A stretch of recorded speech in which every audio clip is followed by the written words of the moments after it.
Laisna Kobi, Nupi Malerme. Laisna Hogi, Imung Manu, Yam Nungai Imung Amaderamde. Laisnagi Masimana Ani Maga, Manau Nipa Magan. Laisnagi Mama Pa, Makoyanigi, like them Nabo Nabda, Yam Warame. Laisnagi Mamadi, Tavakan the Suba no Mangamlamde. Masagi, Anaba Malevina, Tabak Yam Kana Suba Abdi, Tauramde. Ayambana. Laisnagi Mapana, Surgo Imung Manungamadi, Masanigi, like them Nabo Nerme. Laisnagi Mapagi Maming, Inakun Bakawe. Laisnagi, Mamagi Mamingna, Punima Kawe. Punima, Sakum the Saktongi. Somdana, Laisnaga Manaupa, Sautoga, like Paduna Lerme. Laisnaga Sautoga, like Panavana Canare. Punimana.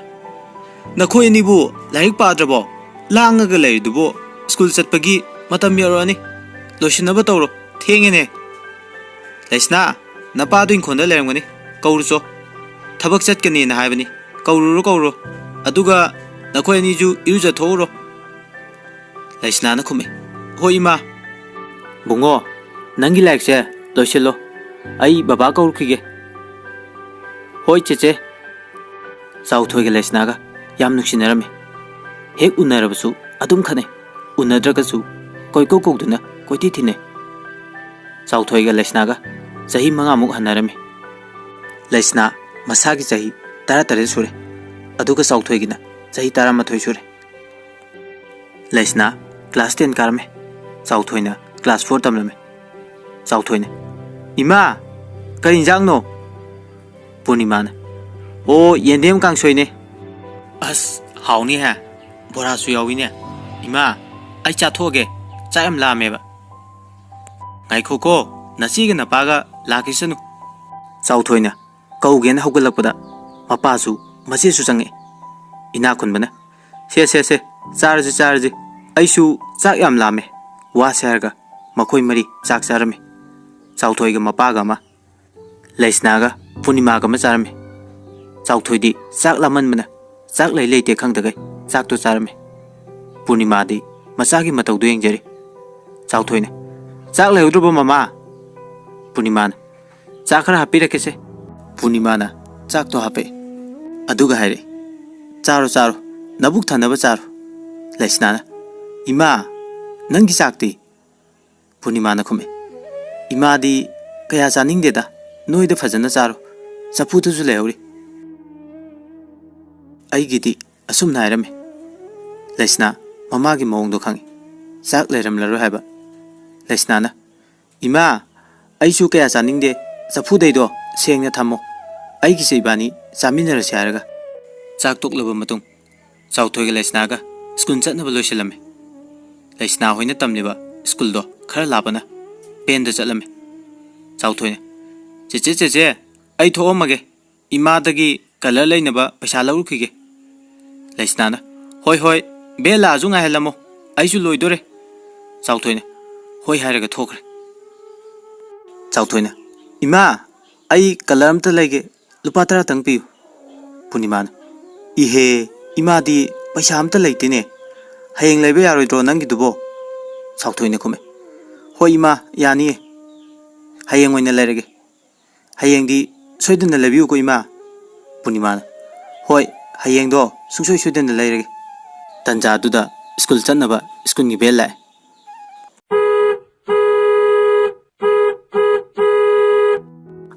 South Toina. Cheche, Ho Cheche, Bella Lao. Laisnana. Hoi Lai Haraga, Hatu Tole. Ben Manunda, Puspana. Laisna, Kainjang Sarage. Laisnana Kume. Nasi di Kang Sujai. I could di Larabanina, how Nazadeda. How te. South Toina. Is Hajelinium. Nasai, how Mandanagi, Zaka Luina Sarin. Was erga. Nok to Nasum Lakpana. School Jogle. School da. Nasai man Hatu, Tolok Paduda, School Giribolsu, Kaurame. Dress Sudabai, Kautorapada, Laisna, Tole. Oza Singna, Nupan Pikadukuna, Furame. Yaifaba, Tawayamna Nungayamde. Yaifabana, Laisnabu, Yam Nuxi Jeremy. Hibedingam Lamde. Laisna, Tamna, Glasses Ozana, like that Pahore. ओजादुना like पुरुक्तबगै लेपखल हायरे लेसनासु लेप यावरे मखोय नुपी अहुम लेपखले नखोय कैगी like पुरुक्त्रिनो ममानबे अमना मैडम अखोय ट्यूशन ओजाना हयेंग पिरकेना लौखरे पुष्पाना अईगिदि ngасai युतिन खंदोकपदा कावरे अदुननि मैडम लेसना नंगिदि ngasi te nate lepise adumni kaigino nangna nungtigi lepido leisna mayam mamangde kairam leisna hayeng paisa puro yai phaba chalo nang laik ama lairicho nangna class ki captain haibdo oirabni na nangna khara waba tare paisa se pukro yai phaba na khume yani madam aingonde gi lairuge hoi hoi chalo chalo leisna yam ikairame mayam mamangda kapte haibda khai yai phaba like अमा पुरगा लाइ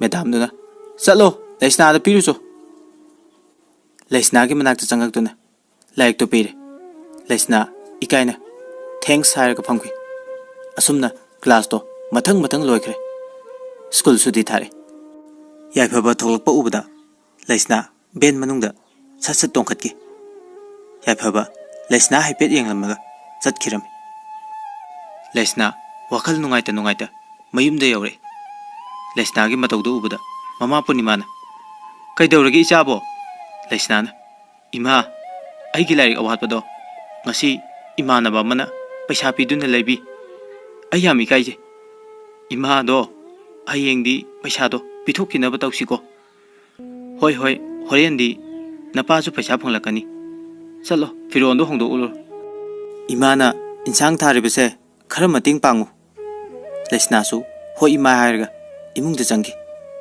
पूर्णिमा लेसनाबु ममित्तगी मपी ताबा मखै येंगजेरी पूर्णिमाना खंजे इचा सिंगजे नोंगमता मनिंग थुंगनबा ngamdredako इचा सिना ngasi मीगी ममांगदा कयादा इकायरंगनी नोंगमता मनिंग थुंगजबा हायबदो फंगद्रेदको वासि खंदुना कपले लेसनासु थोलतुना ममागी मतेंग Pangale इमा अखोय होरेन करी इंजांग थोंदुइनो इचाबु करी इंजांग चानिंगेने लेसनाना खंगदेदे इमा ए इमा पाबुंग हले पूर्णिमाना मखोय पाबुंग हले एदना पैसा फंगबिरकब्रा खरदि फंगले मामा इचा तोंबी इसिंग खरा थके इपा लेसना होय पाबुंग लेसना इसिंग पुरक्तुना मपादबि पूर्णिमाना कयाबु फंगबिरके इना खुनमना खुमे फंगले अदो फंगे हाबदो ngaire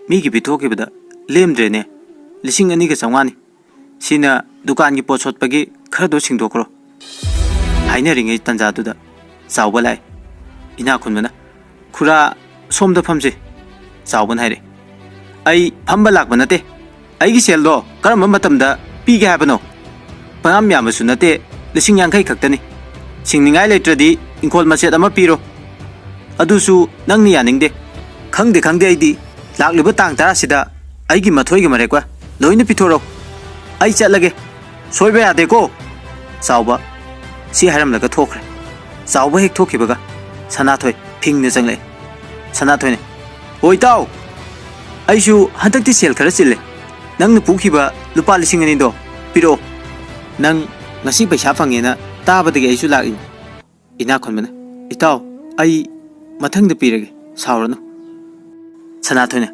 यारोइदा कईनो अइंगोंद पुखिबदा हप्ता अमतनी हाइखिब नत्रो था अमा हेले पिरो आई थेंगे अखोय नुपीदो मपाम चटकनीना ngaihori पूर्णिमाना सनाथोयगे पैसादो पीखिरम सनाथोयसु हराउन चटकी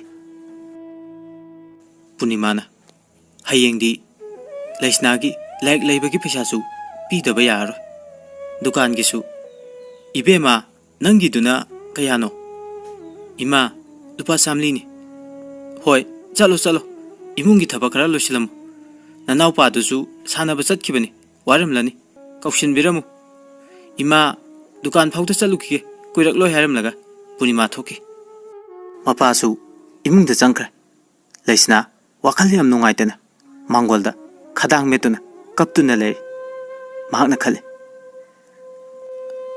Karamba मतमदा अखोयगी इमुंगसे nungairakani. Ima babagi awabasu yengba ngamde. Aibu laik tambase toklasira. Imagi mateng pangbasu ngamde. Laik tamba toklabadi imagi matengdi soidana pangba ngamgani. Asumna khalingai Mama Purnima makuta alu khara paisilaga changle. Purnima ihe ibema nang di famdana amuk leirabo isabu kaidawragene. Laisna nai ima ai laik tambase toke aduga ima ki mateng panglage. Purnima he kaigi isana laik tamba tokani ima wai haiduna isabu laik tamba tohal ima lerisidi wasi harga masabu konbirame. Asumna ngaya kaplaba patungda thengise chak thongnaba tawru. Ima chauthoidi o ima kawbirurage amuk mangdana leranu ko chak to thongkalo napado chak lamamani. Laisnasu hoi ima. Asumna numidangi chaksu tokle. Laisna kon thengnaba tawri. Purnima na chakumda waiteri. Laisna kon thengna phengna mapi tarakpadi lepte.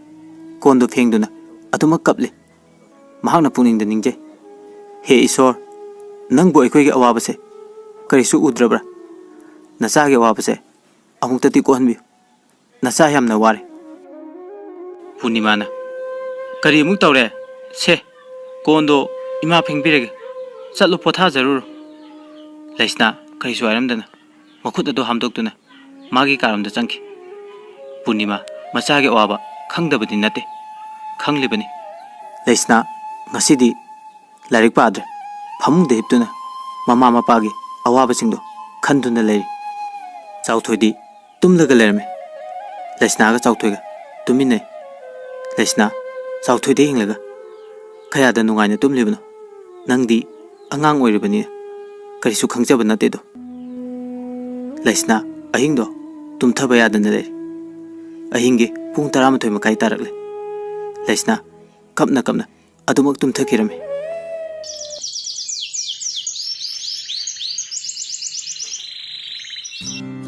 Nongale Laisna ayung handa hagutuna laiduk tharaga mahaka luna dinaba mamanabi Puspa khoide lai. Puspa di tumba walamde. Puspa gi mamadi tuk thanduna lerme. Laisna na ima Puspa bu tumba kutkrabo. Puspa gi mama yam phate. Machanupiga Laisna ga kaidunungda pulal ningamde. Puspa gi mama memthoina khume. Kaidore Laisna ayuksida kari mo haiduno. Ichanupidi ngarang isai yengba chalubagi hagutrine. Chalo chalo ayuksida karibu thokchayena tawja saino khangdene. Somdana Puspa mamana mapalda ngangbati tarame. Puspa thongnawdagi yengbada ure. Mamana Laisna da nganglibado. Puspa prap thokle. Aduga kaino ima nang tawrisibo ayuksida. Laisna kai lerge. Puspa wamta haigena tawgani yareda hairoge. Puspa mamagi mawngdu khangmanin hoi phare ai horendo noida lage aduga hairoba haujigidi nang chalo nang saunu ko aikoi mana hairdo. Laisna khume saudeda adudi ai mu chatlage. Laisna su mayum chatkre. Puspa gi maman haire nang moiga loinaganu tinaganu habse yaroidra ha. Magi mamana natro aigi maisida miya mamangda khupakna thakibado. Puspa na adudi imana lali imagi mongdudani wasaram laga Puspa imung changkre. Puspa gi mama memthoi ngang dana dum lehore. Somdana Laisna wakal yam nungaitana lambi da lai. Tanja aduda yaifabasu hek thengna rure. Yaifabana kaure Laisna. Laisna yaifabana kaurakpaduda paisa thori boiningden hairi. Yaifaba ai nangi paisa do hayeng school lakpada soidana pirege. Yaifabana khume ai paisa thawba lakpa nati noigi makha thangwasida hayeng mande numitagi tuition laknaba hainarubani. Laisna o aidi wakal ama tawre adudi ai amu yumda changkhrage. Yaifaba wa kharde haningmani adubu haiba ngamdre.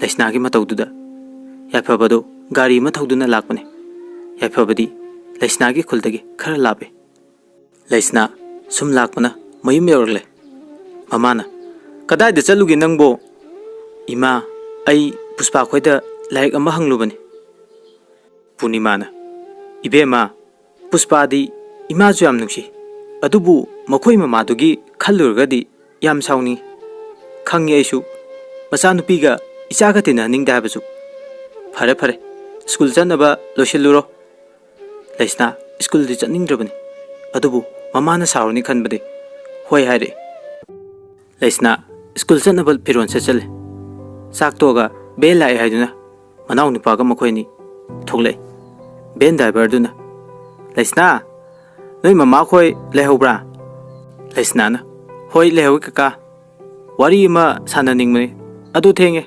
ꯅꯉꯣꯟꯗ ꯑꯗꯨꯝ ꯍꯥꯏꯔꯒꯦ ꯂꯩꯁꯅꯥꯁꯨ ꯈꯪꯗꯕꯅꯤꯅ ꯕꯦꯟꯗꯨ ꯇꯣꯡꯉꯦ ꯕꯦꯟ ꯃꯅꯨꯡꯗ ꯕꯦꯟꯒꯤ ꯀꯀꯥꯗꯨꯅ ꯍꯥꯏꯔꯦ ꯂꯩꯁꯅꯥ ꯅꯈꯣꯏꯒꯤ ꯕꯦꯟ ꯚꯔꯥ ꯊꯥ 3 ꯁꯨꯔꯦ ꯄꯤꯔꯛꯇꯕ ꯑꯗꯣ ꯍꯌꯦꯡ ꯄꯤꯗ꯭ꯔꯗꯤ ꯕꯦꯟ ꯇꯣꯡꯕ ꯌꯥꯔꯣꯏ ꯅꯈꯣꯏ ꯕꯕꯥ ꯍꯣꯏꯗ ꯇꯝꯃꯨ ꯀꯔꯤ ꯃꯃꯥ ꯃꯄꯥꯅꯣ ꯈꯪꯗꯦꯅꯦ ꯃꯆꯥꯗꯨ ꯕꯦꯟ ꯇꯣꯡꯍꯜꯂꯒ ꯚꯔꯥꯁꯨ ꯄꯤꯅꯤ ꯈꯪꯗꯦ ꯊꯥꯎꯁꯦ ꯐ꯭ꯔꯤꯗ ꯂꯧꯔꯨꯕ ꯌꯥꯕ ꯅꯠꯇꯦ ꯏꯁꯤꯡ ꯅꯠꯇꯦꯕ ꯑꯁꯤ ꯍꯥꯏꯔꯒ ꯊꯤꯅ ꯉꯥꯡꯉꯤ ꯂꯩꯁꯅꯥ ꯃꯌꯥꯝ ꯃꯃꯥꯡꯗ ꯏꯀꯥꯏ ꯅꯨꯡꯁꯤ ꯌꯥꯅꯗꯨꯅ ꯀꯞꯄꯦ ꯆꯥꯎꯊꯣꯏꯅ ꯆꯦꯆꯦ ꯆꯦꯆꯦ ꯁꯦ ꯀꯞꯀꯅꯣꯕ ꯑꯁꯨꯝꯅ ꯊꯦꯝꯃꯦ ꯕꯦꯟ ꯗ꯭राꯏꯚꯔꯗꯨꯅ ꯁꯤꯗ ꯀꯞꯄꯅ ꯀꯌꯥꯔꯣꯏ ꯅꯣꯏ ꯅꯃꯥꯟꯅꯄꯥꯗꯨꯒꯤ ꯃꯅꯥꯛꯇ ꯀꯞꯄꯨꯆꯣ ꯂꯩꯁꯥꯕꯤꯁꯨ ꯐꯥꯔꯦ ꯏꯀꯥꯏꯕ ꯈꯪꯉꯨ ꯍꯥꯏꯔꯤꯁꯤꯅꯤ ꯑꯁꯨꯝꯅ ꯁ꯭ꯀꯨꯜꯁꯨ ꯌꯧꯔꯦ क्लास चंगा क्लास तब हौरे क्लास टीचर अदुना स्कूल फ्री सेंगतोक्त्रबदी एग्जाम थाबा यारोय फी अतोन बखै सेंगतो हायरे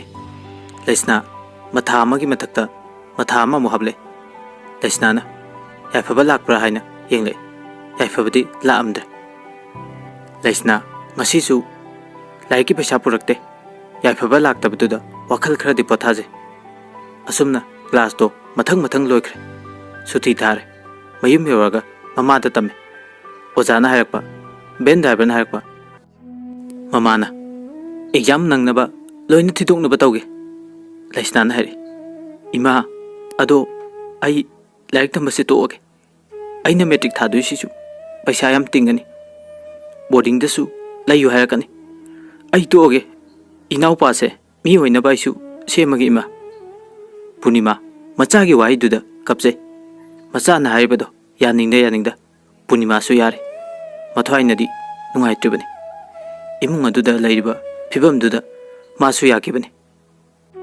असुमना मखोइगी एग्जाम मतम यौरगले मनाउ नुपा चौथोइगिदी पैसा अरेब खरगा मिंगोंदे खरा पुरगा बेन बरासु स्कूल फीसु थिदोख्रे बेन ड्राइवरदा बेन बरा पेबदा पूर्णिमाना इबुंगो बेन बराजे खरदी पिरगे अदो अवात खरसे हप्ता अमदी गाइबियु ड्राइवरदुन हेरा इतैमा इकाइबसु खर खंगबियु पूर्णिमाना इतैमा उपाय लैतदना तौबनी बेन ड्राइवरदुन फरे पैसा पिरो अदुगा अवातपजु हापिरानु वासे हायरगा बेन मनुंगदा तोंगलिबा चाउथोइबु मखुत पाइदुना चिंथरे ngasiदगिदी नचासे आइगी बेनसिदा तोंबा यारोय असि हायरगा हुंदोकलमगा चतख्रे पूर्णिमा कपलका लेहोय पूर्णिमाना कपलिंगे लैसनाना कैदौरे इमा बेनगी पैसादुदी इबेमा नलाउपासे Ben तोंबा यारोय हायरेने ngasiदगी लैसनाना तोलीदको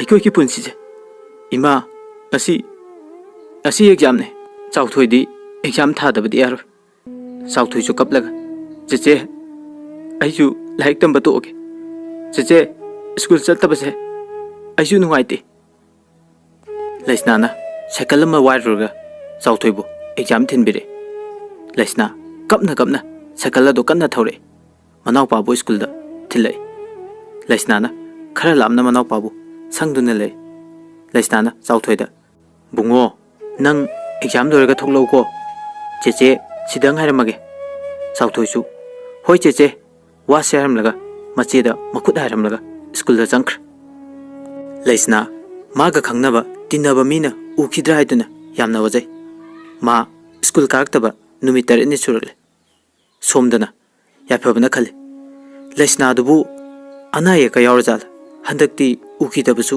yam कुइरे asumna khanjarami aina boarding changdingai sida amuktang di uning chauthoi chu exam loidun tholai mache da cheche ai exam loire yumda chatlase laisna hoi chatlase haidun makhoi ni cycle adu tongduna mayum tamna lai makhoi ni na mayum changlakpada chawba paisa thoba lami chawbana ibungo khura na hairamba tangdi hendokle ne kamdau sige tang tara hairambani noina singwangul deba oiradi nakhoi gi gol mache dama aingonda piro chawbana yam kakna haire ibungo nangse naming da ngaire ne ina khulije ming duga chana ba thabak tawradi fadawba naming duna ina khunba kaina wa serga yam usitana nogle lesna gi mapa yamna di chawni adubu migi maran tolabni wa ngang budi ngamlande chawbasu wa kan ba kya haramaga chatkirami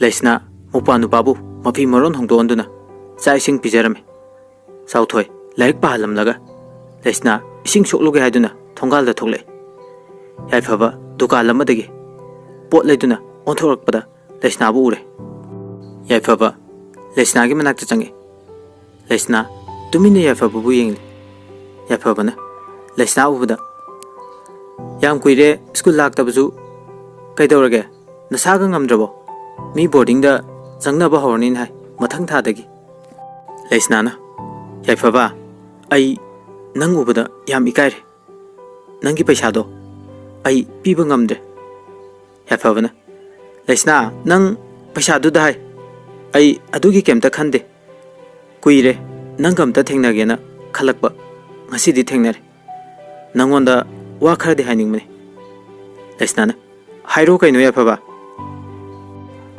na khal aibu hairedrane hoida hekta hairege asuk yam wabasibu yare fare yaraktre fare ai ngasi di nupa hekta thoge lesna de yengaga lesna ai nang bu thamoi sengna nungsi lesna wa se tabda yam ikaina lei lesna nasu yaiphabu yamna khanje yaipaba makha tare yani yaroi amutang de habiro ai ki wase nangne yabiu ai nangbu yam nungsi lesna na paukhumbe hayeng pung ani da lao pukri mapal da aduda ngairam ai thoklake ngasi gi ti chatlo yaiphabana o hayeng ai batarba ado yate habade harakanu ko ai hayeng ai rurge wa seram laga yam haraung chatki lesna su ising soklaga mayum da changai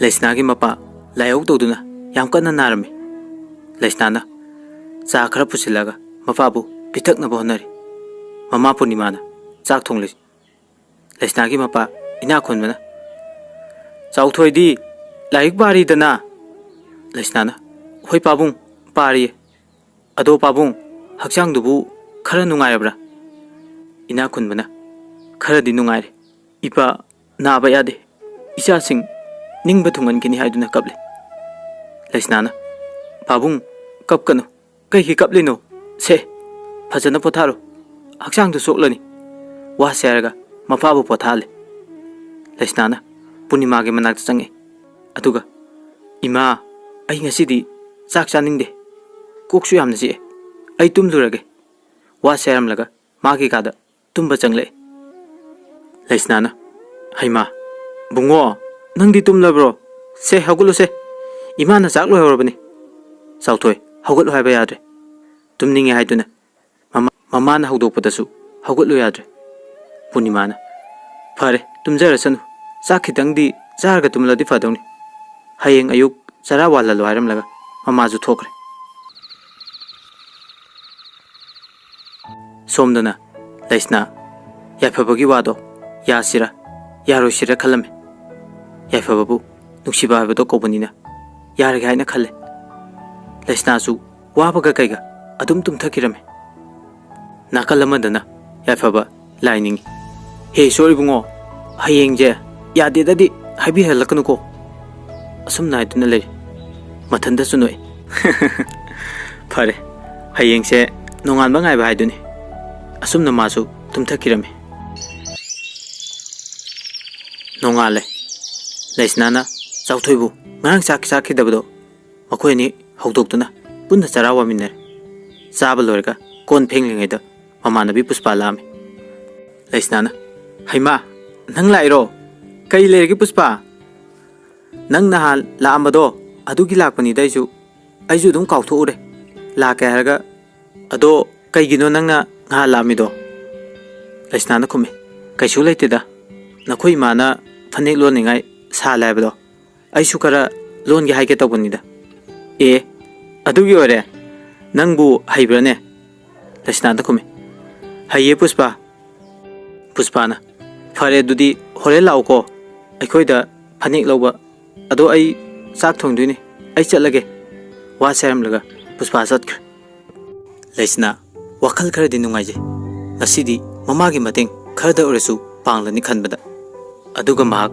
ngasidi yaifabagasu unerni khalubda mabukningda nungaiba ma pokjari ingkhalakpa oibna nungsinabagi awa nungaisu khangninglei asum haukhibana nungtilgi pungani taragle yaifaba Laisna khoirumda chatnaba kanna loisalam somdasu Laisna famungda mingselga kenaba kharaga pusilaktuna keri mama hoisu amukchu ukini pakhache Laisna yam jamna kerame lipstick ngangtak toba masu sanglaminga sidi Laisna ingna phaje masam ga do semne pungju adum yengjari adubu mihundi chongbadi leplamde Chauthoina cheche o cheche kaida chatuino Laisna na kemta chaloida keba haibrana yengammani Chauthoina is haijilise yengune mamada haidokshani Laisna pakhana bungo haidoganuko imana hore ngangladi nang nungaigadra ha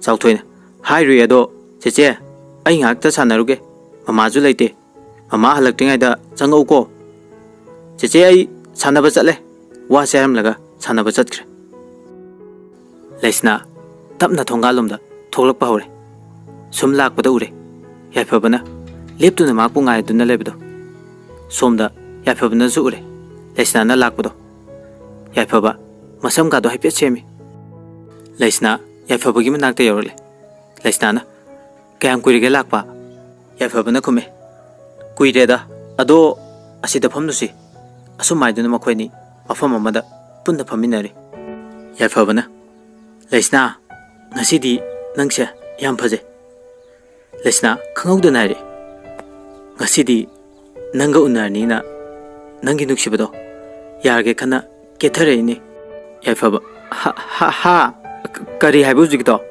Laisna kaisu haideda yaifabado wa ngang bangamda marei phawo tatlame yaifabana Laisna nang aibo sengba nuksibra Laisna na khume yaifaba ai nang buta sengna nungsi nang naigi iteng kaya amasu pangwi nang naigi iteng pangwi bagi nuksibado nate yaifaba aigi punsise yam tole nangna ai school lakte haido ai exam tharoi laik tamba toklage khal imagi mateng panglage aikhoi imungdi yam wai aduna imagi awabado ai yengba ngamdre babasu kanna nari inaupa Chauthoise ma oina phajana semlage khal yaifabana Laisna tenjidang thadokpadi phabane hoida imagi mateng pango nupine larik yam tamlaga kaidongni hayeng aide matik charaga lore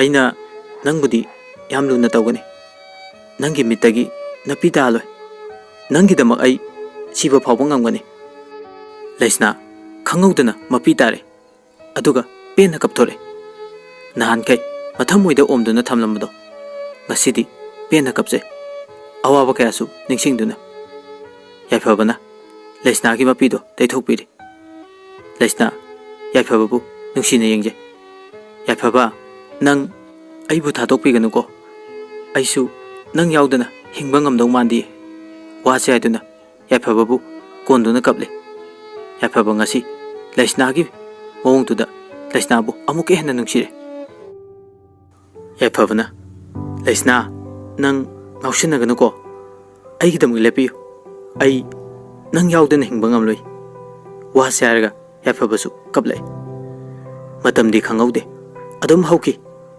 haina bale nungsiba magi manakta lairingai unaringai maga wari sanaringai hauki ba matam khangaude haibaduni yumda lairaga matam lenbadi matamse chatlu yade hainai ngasidi adumak thokle numisu sumta sele makoyani mayumda halase hainare yaifabadi chatningde adubu numita silakpanina masu hoi fare adudi nangsu changkro aisu hankrage haiduna hainare yaifabasu chatkirame yaifabana chatkibada laisna tung han handuna adum yengthore numito asumna hauki numitse deg hauduna makoyni gi nuksinabagi changsu nongma nongmagi sum hekale ikang khangudana nongma puspada yaifabana phone ama pire laisna da pibi haiduna luribadi puspadi yaifababu khanjarak pukoire aduna mana puyak ba phone do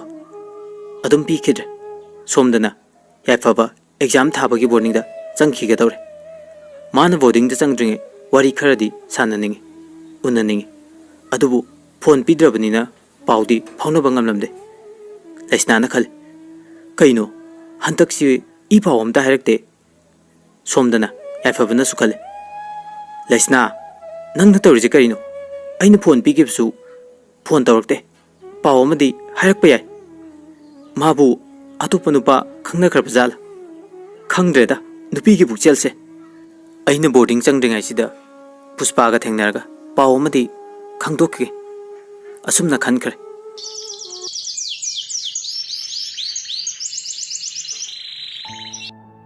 puspa laisna khoida lame aduga puspana laisna nangna fanik longe habado adugi thilaini se laisna puspa aina dum laaju yabasibu puspana adu laisna yaifabaga nanga khangnai habase chumbro laisna ikaina khumai chumai puspa khangde ai mabu yam nungsirure kaigino khangde puspana ado yaifabado nupi yam koiba malida nahansu nupi ma pure chatkibani ai uhowe laisna na kumai koiram loida ai mabu thaje makoigi lekai gi machal masing oiramgani madi mathanda chu poe habane ai thajade da puspana hoine khangde do haibi beiwani adu ai chalage phanek to khara thuro haujikti luhongwa matamnina phanek to khara sitle adunane puspa wakhal kara nungaitana chatki laisna su wakhal kara nungaitana lewe laisna da khanje puspa na harisibu chummaja lane ma handakse aingoda kemta harakte khallise chummadu jala khangdreda aibu kanana pambigani aikhoi imungi phibam sida puspa na kaidong nungda oidabadi nganglo haiduna wakhal kharadi nungairamde masu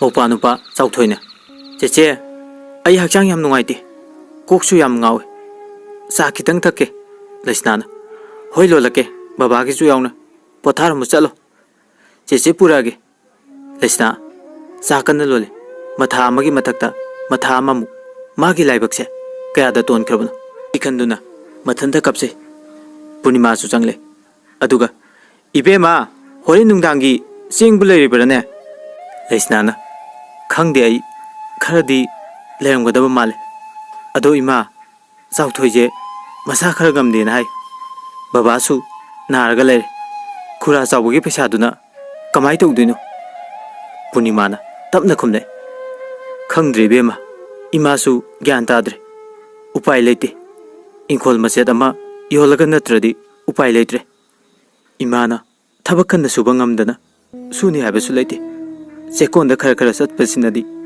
mi paisa singbadi ngamda chalo sa do piruru ima irukhige wa charam laga punima su thokre laisna mopa nupagi amadi mapagi cha phitak lamaga magi kada mai thanduna phanik lole mama punima na kare adugare laisna chang mai thagalu yadro nangbu kaidawrige laisna ima ai kokse khara chi aduna ima hoina dum thongbiro laisna ꯃꯃꯥꯅ ꯐꯅꯦꯛꯇꯣ ꯅꯨꯡꯗꯥꯡꯗ ꯂꯣꯜꯂꯗꯤ ꯈꯪꯂꯅꯤ ꯍꯥꯏꯗꯨꯅ ꯋꯥ ꯂꯣꯠꯂꯝꯃꯤ꯫ ꯂꯩꯁꯅꯥꯅ ꯈꯜꯂꯤ, ꯐꯅꯦꯛ ꯃꯄꯥꯜꯁꯦ ꯑꯃꯗ ꯅꯨꯃꯤꯠ 5ꯅꯤꯗ ꯂꯣꯏꯁꯤꯟꯅꯕ ꯇꯧꯔꯒꯦ, ꯈꯔꯁꯨ ꯊꯨꯔꯣ ꯍꯥꯏꯔꯕꯅꯤꯅ ꯅꯨꯡꯗꯥꯡꯗ ꯈꯔ ꯂꯣꯜꯂꯒ ꯑꯌꯨꯛ ꯉꯟꯅ ꯑꯃꯨꯛ ꯂꯣꯜꯂꯒꯦ꯫ ꯑꯁꯨꯝꯅ ꯃꯍꯥꯛ ꯐꯅꯦꯛ ꯂꯣꯜꯂꯤꯉꯩ ꯇꯟꯖꯥ ꯑꯗꯨꯗ ꯃꯇꯨꯡꯗ ꯄꯨꯔꯅꯤꯃꯥ ꯆꯪꯉꯛꯏ꯫ ꯃꯆꯥꯅ ꯐꯅꯦꯛ ꯂꯣꯟꯕꯗꯨ ꯎꯔꯦ꯫ ꯄꯨꯔꯅꯤꯃꯥꯅ, "ꯏꯕꯦꯝꯃ, ꯀꯩꯅꯣ ꯅꯨꯡꯗꯥꯡꯗꯨꯗ ꯅꯃꯤꯠꯇꯨ ꯁꯣꯛꯑꯅꯤꯅꯦ, ꯑꯌꯨꯛ ꯅꯨꯡꯊꯤꯟꯗ ꯂꯣꯜꯂꯨ, ꯆꯥꯛ ꯆꯥꯊꯣꯛꯅꯕ ꯇꯧꯔꯁꯤ, ꯂꯥꯛꯑꯣ." "ꯍꯣꯏ ꯏꯃꯥ, ꯑꯗꯣ ꯏꯃꯥ, ꯑꯩꯈꯣꯏ ꯆꯥꯎꯊꯣꯏꯕꯨ ꯆꯥꯛ ꯄꯤꯖꯈ꯭ꯔꯕꯣ?" ꯄꯨꯔꯅꯤꯃꯥꯅ ꯈꯨꯝꯃꯛꯑꯦ꯫ "ꯆꯥꯛ ꯆꯥꯎ ꯍꯥꯏꯕꯗ ꯌꯥꯗꯦ, ꯑꯗꯣ ꯏꯃꯥꯅ ꯊꯦꯝꯂꯒ ꯈꯔꯗꯤ ꯄꯤꯖꯈ꯭ꯔꯕꯅꯤ, ꯍꯤꯗꯥꯛꯁꯨ ꯄꯤꯖꯈ꯭ꯔꯦ꯫ ꯂꯥꯛꯑꯣ, ꯏꯃꯥꯁꯨ ꯉꯁꯤꯗꯤ ꯌꯥꯝꯅ ꯋꯥꯏ, ꯆꯥꯛ ꯆꯥꯊꯣꯛꯑꯒ ꯇꯨꯝꯅꯕ ꯇꯧꯔꯁꯤ" ꯍꯥꯏꯗꯨꯅ ꯃꯃꯥ ꯃꯆꯥ ꯄꯨꯟꯅ ꯆꯥꯛ ꯆꯥꯔꯤ꯫ ꯁꯣꯝꯗꯅ ꯄꯨꯁꯄꯥꯅ, "ꯑꯩꯅ ꯇꯧꯔꯤꯁꯤꯕꯨ ꯆꯨꯝꯂꯤꯕ꯭ꯔꯥ? ꯍꯌꯦꯡ ꯈꯪꯂꯛꯑꯒꯅ ꯀꯝꯗꯧꯕ?" ꯑꯃꯨꯛꯁꯨ ꯈꯜꯂꯤ꯫ "ꯍꯦꯔꯥ, ꯃꯋꯥ ꯂꯧꯗꯦ, ꯅꯨꯡꯁꯤꯕ ꯍꯥꯏꯕꯁꯦ ꯅꯨꯡꯁꯤꯕꯅꯤ, ꯀꯩꯁꯨ ꯀꯥꯏꯗꯦꯗ." ꯏꯁ, ꯌꯥꯏꯐꯕꯒꯤ ꯃꯤꯅꯣꯛꯇꯨꯅꯤ ꯑꯩꯅ ꯉꯥꯎꯔꯤꯁꯦ꯫ ꯃꯥꯒ ꯑꯩꯒ ꯅꯨꯡꯁꯤꯅꯕ ꯑꯣꯏꯔꯝꯂꯗꯤ ꯀꯌꯥꯗ ꯅꯨꯡꯉꯥꯏꯅꯤ, ꯑꯗꯨꯕꯨ ꯍꯧꯖꯤꯛꯁꯨ ꯃꯇꯝ ꯂꯩꯔꯤꯗ, ꯃꯥ ꯑꯩꯒꯤ ꯂꯥꯡꯗ ꯁꯣꯏꯗꯅ ꯊꯨꯍꯟꯒꯅꯤ, ꯈꯪꯅꯤ ꯍꯥꯏꯗꯨꯅ ꯃꯊꯟꯇ ꯅꯣꯛꯆꯔꯤ꯫ ꯄꯨꯁꯄꯥ ꯃꯃꯥꯅ ꯈꯔ ꯏꯟꯁꯤꯟꯕꯒ ꯃꯥꯅ ꯅꯨꯡꯁꯤꯖꯕ ꯅꯨꯄꯥ ꯂꯩꯁꯅꯥꯒ ꯈꯪꯅꯈꯤꯕꯗꯨꯗ ꯃꯍꯥꯛ ꯌꯥꯝꯅ ꯀꯜꯂꯛꯄ, ꯁꯥꯎꯅꯤꯡꯕ ꯐꯥꯎꯔꯝꯃꯤ꯫ ꯃꯍꯥꯛꯁꯨ ꯄꯨꯛꯅꯤꯡ ꯑꯣꯜꯂꯛꯂꯦ, ꯃꯃꯥꯅ ꯍꯥꯏꯕ ꯏꯟꯈ꯭ꯔꯦ꯫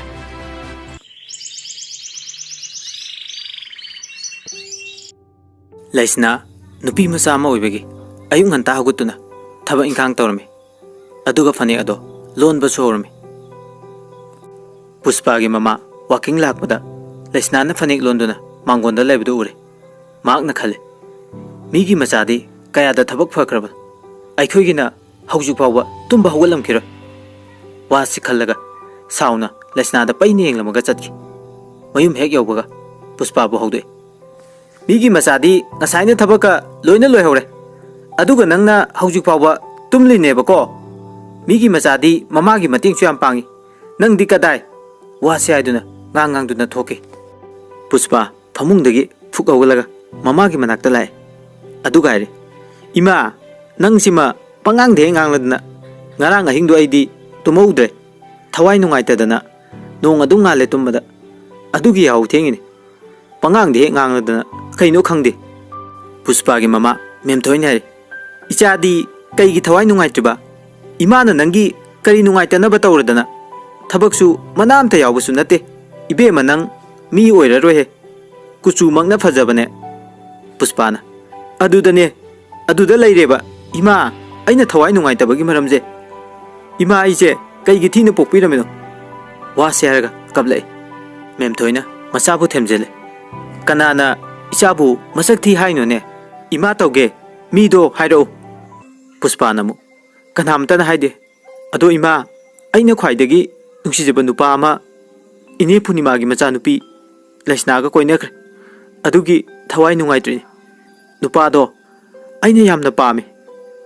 ꯃꯦꯝꯊꯣꯏꯅ ꯑꯃꯨꯛ, "ꯑꯦ, ꯑꯗꯨꯒꯤ ꯑꯣꯏꯔꯦꯀꯣ ꯏꯆꯥꯅ ꯅꯨꯡꯉꯥꯏꯇ꯭ꯔꯤꯅꯤ ꯀꯥꯏꯅ, ꯀꯔꯤꯝꯇ ꯈꯟꯒꯅꯨ, ꯏꯃꯥ ꯇꯧꯒꯦ, ꯏꯆꯥꯒꯤ ꯏꯃꯥ ꯂꯩꯔꯤꯁꯤꯗꯤ, ꯀꯞꯀꯅꯨ, ꯋꯥꯈꯜꯗꯨꯝ ꯅꯨꯡꯉꯥꯏꯅ ꯂꯩꯌꯨ, ꯁꯤꯗꯒꯤꯗꯤ ꯅꯪꯁꯨ ꯀꯦꯕ ꯍꯧꯔꯣ, ꯂꯩꯁꯅꯥꯅꯒ ꯍꯦꯟꯕ ꯌꯥꯔꯣꯏ, ꯂꯥꯏꯔꯕꯤ ꯃꯃꯥ ꯃꯆꯥꯕꯨ ꯑꯩꯅ ꯑꯃꯨꯛꯇꯪ ꯃꯥꯏꯊꯤꯕ ꯄꯤꯒꯦ ꯈꯜꯂꯤꯕꯅꯤ, ꯃꯁꯤ ꯏꯃꯥꯒꯤ ꯋꯥꯁꯛꯅꯤ, ꯍꯦꯔꯥ ꯅꯍꯥꯟꯈꯩ ꯑꯩꯉꯣꯟꯗ ꯍꯥꯏꯕꯗꯤ ꯀꯩꯗꯧꯏ?" ꯑꯁꯨꯝꯅ ꯃꯆꯥꯕꯨ ꯉꯥꯡꯆꯩꯔꯤ꯫ ꯄꯨꯁꯄꯥꯗꯤ ꯃꯃꯥꯅ ꯆꯩꯔꯛꯀꯗ꯭ꯔꯥ ꯈꯜꯂꯨꯕꯅꯤ, ꯑꯗꯨꯕꯨ ꯃꯃꯥꯅ ꯃꯥꯒꯤ ꯃꯇꯦꯡ ꯄꯥꯡꯂꯛꯄꯗꯨꯗ ꯄꯨꯁꯄꯥ ꯑꯃꯨꯛꯀ ꯍꯦꯟꯅ ꯍꯔꯥꯎꯖꯩ꯫ ꯄꯨꯁꯄꯥꯅ, "ꯏꯃꯥ, ꯅꯨꯄꯥꯗꯨꯅ ꯅꯍꯥꯟ ꯑꯃꯨꯛ ꯂꯩꯁꯅꯥꯗ ꯐꯣꯟ ꯑꯃ ꯄꯤꯌꯨꯅ ꯄꯤꯔꯛꯑꯦ, ꯑꯗꯣ ꯑꯩꯅ ꯄꯤꯈꯤꯗ꯭ꯔꯦ ꯁꯥꯎꯅꯤꯡꯃꯟꯗꯅ." ꯄꯨꯁꯄꯥꯒꯤ ꯃꯃꯥ ꯃꯦꯝꯊꯣꯏꯅ, "ꯄꯤꯔꯨꯅꯨ ꯏꯕꯦꯝꯃ, ꯐꯣꯟꯗꯣ ꯄꯤꯈ꯭ꯔꯗꯤ ꯃꯈꯣꯏ ꯑꯅꯤ ꯅꯛꯁꯤꯟꯅꯕ ꯍꯦꯜꯂꯛꯀꯅꯤ, ꯅꯨꯄꯥꯗꯣ ꯅꯣꯡꯃ ꯑꯩꯈꯣꯏꯗ ꯀꯧ, ꯑꯗꯨꯒ ꯅꯪꯅ ꯐꯣꯟꯗꯣ ꯂꯧ ꯍꯥꯏꯕ ꯌꯥꯗꯦꯅ ꯍꯥꯏꯌꯨ, ꯅꯨꯄꯥꯗꯣ ꯁꯥꯎꯍꯜꯂꯨ." ꯄꯨꯁꯄꯥꯅ, "ꯍꯣꯏ ꯏꯃꯥ, ꯏꯃꯥ ꯅꯪꯁꯦ ꯌꯥꯝ ꯅꯨꯡꯁꯤꯌꯦ." ꯄꯨꯁꯄꯥꯅ ꯑꯃꯨꯛ, "ꯏꯃꯥ ꯑꯩ ꯕ꯭ꯔꯁ ꯇꯧꯔꯨꯈꯤꯒꯦ, ꯑꯗꯨꯒ ꯆꯥꯛꯇꯣ ꯊꯣꯡꯉꯒꯦ ꯉꯁꯤꯗꯤ." ꯑꯁꯨꯝꯅ ꯍꯔꯥꯎꯅ ꯏꯃꯨꯡꯗ ꯆꯪꯈꯤ꯫ ꯄꯨꯁꯄꯥꯒ ꯃꯦꯝꯊꯣꯏꯒꯗꯤ ꯇꯨꯡꯗ ꯀꯔꯤ ꯑꯣꯏꯔꯛꯀꯅꯤ ꯍꯥꯏꯕꯗꯤ ꯈꯟꯈꯤꯗꯦ꯫ ꯑꯁꯨꯝꯅ ꯅꯨꯃꯤꯠ ꯈꯔꯅꯤ ꯍꯧꯈ꯭ꯔꯦ꯫ ꯂꯩꯁꯅꯥꯅ ꯄꯨꯛꯅꯤꯡ ꯆꯪꯅ ꯂꯣꯟꯖꯕ फनेक तो लोरे हाइदुना पुष्पा खोइदा थिले पुष्पागी ममागा पुष्पागा फमदुना लेरम लेसनाना पुष्पादा फनेक तो लोरे हाइदुना पुष्पादा पिरम पुष्पादगी फनेक तो लौरगा मेमथोइनी येंगी लेसनाना लोलिबा फनेक तो असुकी मतिक फजर मेमथोइना हेक पाम हाइबदो ओरे मेमथोइदी थिरमलदी पैसा सु पिरो अदुगा ngange khalluban adubu ngamde memthoine bema paisa da thok so upu manung da lehobani macha da pakhon chiduna imung dagi paisa lauthok pa changhan ki memthoine ha ibema laisna khoidi sakta suda kemta wate mina pa manupa dubu namna na koi dubu nangbu nupa ga amta leitrabo sumna re laisna su maram khangdabani na karimta haide Pushpa सु थोले अदुगा ममादा पैसा तो पीरे मेमथोइना लेसनादा लुपा समापन पीखरे अदुगा लेसनादा मेमथोइना हरे इबे म लेसना फनेकती लेत्रे अतैना लोनबदी ले नंगीदी लेत्रे नंगदी नखुसु यामना थीने अदुना फनेकसे पिनिंग्रे असुमना हरे लेसना इने कैसु कायदेदा वासे हरगा लेसना पुष्पा अदुदी अय अमुक चलुखिगे वासे हरगा चटपा हौरे चना चना पुष्पाना हाइबदो तारमे पुष्पाना ए इमा कइनो नंगबु मी अतैददी लिसिंग अमा सादाइने मेमथोइना खुमे मराइबक तुम फरबने समापन पीरिबसे मखोइगुम्बा लाइबसिदी असिने हेक मतिक चाजबने पुष्पा अमरोमददी नुंगाइजदे लेसनाना चटखिबदु येंगदुना लेहवे लेसनाना खले ओ ओंथोकपनीदा इने मेमथोइ नंगसे नंगी नचातना नचानी खनबा मीगी मचाना खितंग हेनकिबदा अदुक मिहौ चावबा नंगबु करंबा नुपीनो नंगसु नोंगमदि अखोइगुम लाइर बायबदो ओयुको अइना लांदबा मक्ता ओइरदि असुम हाइना मबुंगनिंग नुसिना मयुमदा हले लेसनाना थोंगाल हेक कांसिनगे तौबगा याइफबना लेसना हाइदुना कौरे लेसनासु कनानो हाइदुना ओंथोरकपदा याइफबो ओइरमबदुदा हराउजे लेसनाना याइफबदा उदबो कुइरे नंगबु नुंगाइरेबो हंगले याइफबना साउना खुमे नुंगाइरी अयाम नुंगाइरी असुमना खुमे तंजा अदुदा लेसनागी लेकागी मबुंग अमना लेसना अदुदा कैदौरिनो अई नोइदा लाइने अखोइ माना नोइदगी इंसान खरा हेकलुचोना लेसनाना होय दाकिसन ngasai अखोइ माता जो हाइरमबने असुमना खुमले किसना ए मादी कनानो लेसना खुमफम खंगदना अखोइ स्कूलदा लाइक दमिनबा इमानबने लंबीदा थेंनबसिदा नुंगाइबराना सुम हंगलमबने अदुदी आइफबा अय अमुक चंगलगे वा सेरमलगा लेसना चंके याइफबा असुकी मतिक सावरे ngasi लेसनागी मतौदुदा मासु सावदना गारिदो कन्ना थौरगा चतखि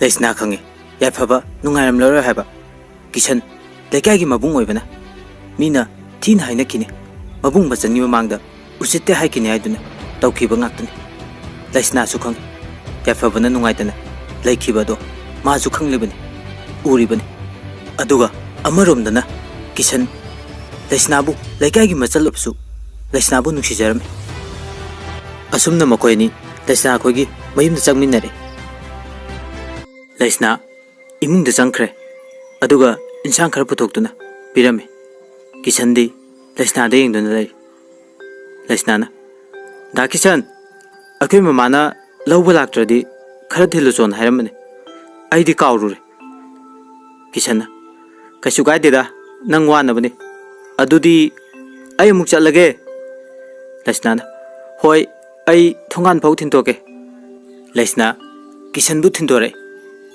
लेसनादा किशनना हाय लेसना नंगबु नुखिनबु नुपागा लैब्रो ए कदाय दे वानोदा दा किशन लैतेदा अइदी अंगांग याम ओइरी किशनना मु अंगांग याम ओइरमनी नुखिनबा थम्मगा अदो नंग लेहरो अइ चटखरगे वा सेरगा किशनसु चटखरे लेसनासु हिमदा चंगले मांगना चंगलकपदा मांगोलदा मपा फमदुना लेरमे इना खुनबना Lesna, ipa ngasidi thabak chalukige. Lesna, Pabung, hakchang do khara kangkhatlaga oina chatpiro. Chaksu phajana chaba nate. Koksu he ngawi haido. Horen pharak tarakani. Ina khunbana. Yanida, nangna pakhatpasina kaisu tawroi. Phajana leiramu. Namasu laani. Namana chaksu loiramabani. Chaminaro chawthoiga punna. Ipa chalukige ko. Asum nairam laga thokre. Lesna chawthoi school chatna bahaiduna loisinbiri. Tanja aduda mama julai. Punimana. Haima. Chaka charba noibo. Chawthoi na khumi. Chadri mama. Chechena firol hana loisingi jena loisilamini. Punimana. Hoi hoi. Lao lao. Chakche chatho osilo. Asum nairaga. Chakhumda changge tawbada. Lesna Ima. Amdang ai khuo. Asum nairaga. Ngasai. Mana paning lonbagi. Phanglakpa paisa do. Mama da pirami. Mama na. Kadai dagi no nang di. Lesna khumi. Ima. Paning lonbagi paisa ne haiduna. Pirami. Punimana. Nangon adum thamjilo. Ima na leitra kanda amuk hairake. Lesna su. Ima da dum thammu. Asum na pirami. Punima su. Hoi hoi. Lao. School thengrani nau pa se. Chak na batawrase. Ibema. Napadi chak khrabra. Lesna khumi. Chakre babado. Aduga thabang acting chatluge haiduna chatkibani. Aina masangamde chatkinu na haibada adum yadre. Punimana. Chak chan haire. Imaju handakse mangsu yam nungaite. Pambomsu yamna songi. Nakhoina chathok khotokpada cheksaluko. Lesna su khumi. Hoi ma. Ai chawthoise school da thinbiruruge. Bungo nangbu chak chaba loidribo. Cheche loire chatlasi. Asum haiduna machin mokpa thoklei. Lambida kisan thengnare. Kisalna. Lesna school daro. Hoi da kisan. Adudi ai thinbiram lagine. Thaba ama chatkedabasu lei. Halakpadasu ai dum lobirage. Lesna Bungo nang dakisan ge chatlo. Halakpadasu adum lakminaro ko. Cheche lawba laroige ba. Chawthoine. Hoi cheche dudi sumaiduna. Chawthoige kisan ga chaminakre. Lesna su yumda hale. Punimana. Haima. School yorbo nangbo. Lesna na khumi. Ima dakisan na ma thinbiram lagena adum pukre. Halakpadasu lawbirage na haye. Punimana. Pare. Ima nanum sa khoida chalukige. Phajana leiramuko. Yumdegi chathoklamanu. Ima chale. Wase aduna Punima su thokre. Somdana. Yaifaba school da mamanaba magalame. Puspa su boarding da lainaba haiduna. School gi principal unaba lame. Yaifaba ka Puspa ga su thengnare. Yaifaba na hana kaure. Puspa udaba yam kuire kaidoba lamino. Puspana. Sa principal unaba lakpane. Yaifaba na haire. Aijune ado Puspa wari khara sanakije yabra. Puspana harauna. Hoi yaye haiduna. Makoini wari sanare. Makoini wari sanare ngai. Chawthoisu school da yaurole. Kisan ge Yaifaba gadi hana ukhrabani na. Masakti khangle. Yaifaba na hangi Puspa da. Puspa. Chawthoi ge lakminare bindu pa se. Ai hana ugugum tawre. Lesna khoida lakpada. Ma kha Lesna ga che kari mari thukna ge. Asum hangle. Puspana. Adugi tanja to lawr khare. Asidi akhoi lekai gi ibungne. Khangde da Yaifaba. Mina hainabada makhoi ni je nungsinabadi male hai. Mit yamna na khrajani da. Nahan nungdang amasu makhoi ni lambida chatlawe na adum haine. Khangde da. Lesna khoigi mayumdaga pungjangda changbane. Mi kanam laitrakanda lekai mina phani na hainaribane. Pawdo sumna tamjali. Yaifabadi pawdo thajarme. Lesna ga luna tinabani man haije soidan sumlangani na khali. Yaifabana mabukning da khali. O adu noi batai nahan nupasina ai kanano hangmada mamanabani na mana khumgibada soidan chungani. Puspa na ibu marup ama oina aibu phaningbadagi asumna hairakpani. Ai khangi. Yaifabana ado Puspa phone dudi mana laukibra Puspa namu numitudadi aina phone do adum piram labani adubu nongalaga ingonda amuk pithore phone se paining de nai nangondadi haidokanu na haibani yaifaba mase nupa yam koibani maithong dadi inja tapchabi malaga manung dadi aiga fau pundraban aikhoi ma hoina yadadana maga tinabaje aisu phone do pithoke na tawbani adubu nanga su teng teng na de yaifabane yar Puspa phone do nang adum bairo sim ju yawbani aikhoi ni marak marak ta paw adum phaunase asum naire Puspa di haraubana loire yaifabana phare dudi ai amuk chatkhage nangsu lehau ko haiduna yaifaba mayumda chatkre Puspa di asuki mate harauram school gi bel takre assembly le pa hokre oja amana check lakpada sauthoi bu ure oja duna hare karigino nangna ngasi fridge tri chale leise ngasi di masi litpa ta de ne nang tholo sida nungsa marak sida perot nama loidu phau lep kadabani wa seraga sauthoi bu lephalame mayam di assembly loiraga loina changna hankre mathanda lepaduda sauthoi kaptuna wakhal yam nungai tana lepe nungsa su yam sarame principal tholak tuna hari kaidawre nangdi aduda lepiduna sauthoi ne sar furit onana lilakpe sarna lephaleni kapla gaire principal aduna nungai ta duna yare yare nangi ka da changkhro sauthoi ne khume perot ama loidri phau lepona harame sar ojana horen ai phuni principal aduna yani lao sar hainage sumna sauthoi bu class ta pure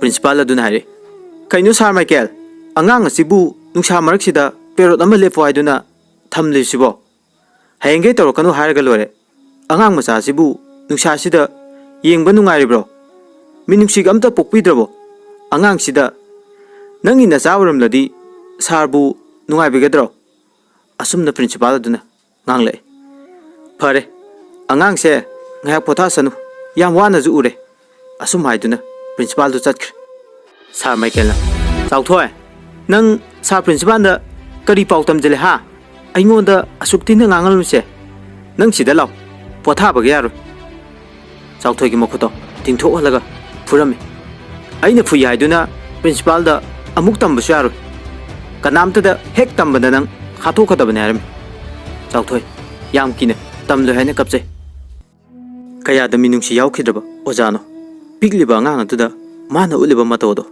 minungsi yaumande sauthoi su famna mapi da duna chaina kholduga nungsa da lepugi maisa duga wanthare sar Michael pakhatana sauthoi kaidoroge nangbo haiduna gyan ta na bonari satra karana ising loduna makukta thaduna gyan ta na bonari adubu sauthoi gyan pak laktra sauthoi ne gyan laktra bududa oja singchu loina pakhale oja mayam sauthoi bu gyan ta na bonna bududa sauthoi gi mukutta tariba chaigi mami du ure sauthoi na mingonda haidok trabasu oja singdo loina khangle oja singdo yam saurame principal aduna Michael bu principal ka da koksinduna ngang bu syam na ngangle principal aduna angang asina fatanung da thobadi kamdongni haiduna yam thingna sai angang sina fatanung da thokladi daita su pu haiduna Michael da hari somdana sauthoi bu oja sing aduna laikatnari ka amada sauthoi bu potha duna thamne mayumda phone tawgadabusu lesna hoigi imung phone paidabana pawdo hairamde yumda thinbi basu tawramde gya laga suti tharga lobu laksani haiduna classu mathang tawbana suti ki matam yorole sauthoi su gyan tarakle sauthoi school dudagi sorok wangmada mabu lobu lakpa ngai yam wana dukan dagi ising amata lege haiduna tapna chatlingai tungdagi ikhang khangodana gari amana sauthoi bu thongki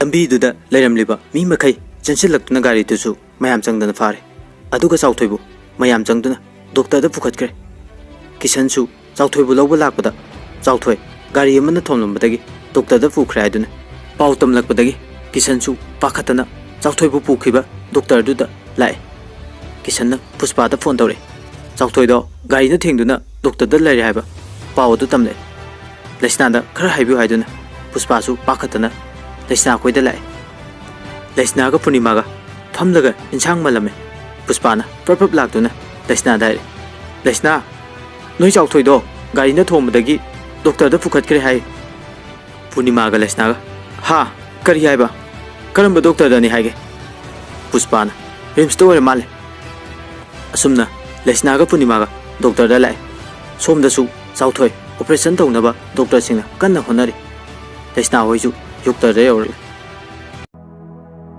mafam aduda kisal lerme Punima na kadai isa chawthoi di haiduna kablai kisanna indomcha operation tawnaba haiduna pusin khre Lesna ga Punima ga di kappa lepte Punima na he taibung bu sembiriba taibung mapu isa gi thawai to di kan biu asum haiduna doctor du da angau bi kum kape somdana chawthoi operation tawnaba pusin giba pung amamuk pharakle Punima di pakhatpana masado leiba yadre pambom du yam kana chongai ngahak lerga doctor ma thokle kisan ga Lesna ga changchin duna doctor du dangi doctor chawthoi bu kari phibam da lerbage doctor du nare aikhoi su yam kana hona jabane adubu kan mangamdre I am sorry Lesna kappa hore Punima chanselakduna aigi cha kadawre habano ha khummo Lesna nopabu kadawre habano Lesna na ima aikhoi chawthoi do aikhoi bu thadok tun chatkre Punima paw du tabada angau bigum kapseri chawthoi ju puthore Punima na chawthoi ubada masa bu konduna kapseri Lesna gi mapa ina khunbaju paw du tare maju hospital da lai ina khunbaju masa gi matau du ubada ina khumba gyan mangduna lektha khare mayam jangduna ina khunbabu doctor sing ne ina khunbaju masa gi na balebina ina khunbaju masa ga loinana taibong pal thadokduna chatkirame ina khunbaju leitre haiba ki paw tabda Punima mapuroi babu yengadra masa bu yengadra Punima tawphom khangta dunna kaple Punima na haire makhoi papung nangsu tasa hin tung induna chatlabra aibu kari oyu haibano ai hingingdre aibu su doksin biro asum haiduna kaple doctor amadi makhoi gi mataw bu uriba mi singsu mathamoi sokna kaple kanana su kaploi masa leitabagi awaba mayuk naringai mapuroi ba mu taibang pal dagi thadokduna chatkibada nupi oibagi kanagi thamoinabu puba ngamgani Lesna su tawphom khangtaduna kaple chawthoi ga mapa ge asibak chang adu mayimda puthana bonare kisanna gari ma waiduna yumda putharakle lekai mi ayamba nungaitaba poklame khara mana makhoi gi imungda thokpadawna kaple Punima di wakhal sing aduna mangduna laikre Lesna su mapa ga opaga ga konduna kaple Lesna na iche gi bungo nangbu iche da warauduna chatlabro onthong na pen khidre dako iche kari oyo haibano pabung su nangi na tawse yengba ngamdraduna nangi na tung in khre yengo ima na angawbigum leiribase nongmuta naning thungja khidrabani iche bu kari oyo haibano Lesna mapa gi manakta mu changchin pabung ima ga iga kanada sinarambage pabung leitrabadi aikoibu kanane yengsinbigani ai kanada pabung kauduino haugatlo pabung haugatlo asumna kaple Puspa su paw du tabda kapse Puspa gi mama memthoi kalak pena ba mayawna noi angakpani memthoi gi thamoi mi oiba haibse khuba khunamni memthoi na ngasidi injang awodum chathoke asum nairi adugu Puspa da nangna nathai nungai tiduna karige nungai taba tawganu icha sidi ima chak thonglurage chak ngantana chathoksi haiduna memthoi chakhumda jangkhr Puspa amaramda phasadrabasu Lesna khoigi imungna awaba taribadu yam nungairamde maramdi magaluna tinnarambi mamanabi oibanina somdasu Lesna gi mapa amadi chawthoi bu poloinaba ꯂꯩꯀꯥꯏ ꯃꯌꯥꯝ ꯆꯪꯗꯅ ꯍꯣꯠꯅꯔꯝꯃꯤ ꯄꯨꯔꯅꯤꯃꯥ ꯑꯔꯣꯏꯕ ꯑꯣꯏꯅ ꯃꯆꯥꯅꯨꯄꯥ ꯆꯥꯎꯊꯣꯏ ꯑꯃꯗꯤ ꯃꯄꯨꯔꯣꯏꯕꯕꯨ ꯀꯣꯟꯗꯨꯅ ꯀꯞꯆꯔꯤ ꯉꯥꯏꯍꯥꯛꯀꯤ ꯃꯇꯨꯡ ꯍꯛꯆꯥꯡꯁꯤꯡ ꯑꯗꯣ ꯂꯩꯀꯥꯏꯒꯤ ꯄꯣꯠꯂꯣꯏꯐꯝꯗ ꯄꯨꯊꯣꯔꯛꯂꯦ ꯏꯅꯥꯛ ꯈꯨꯟꯕ ꯑꯃꯗꯤ ꯆꯥꯎꯊꯣꯏꯒꯤ ꯍꯛꯆꯥꯡ ꯑꯗꯣ ꯃꯩ ꯆꯨꯈ꯭ꯔꯦ ꯃꯩꯅ ꯆꯥꯛꯄ ꯍꯧꯈ꯭ꯔꯦ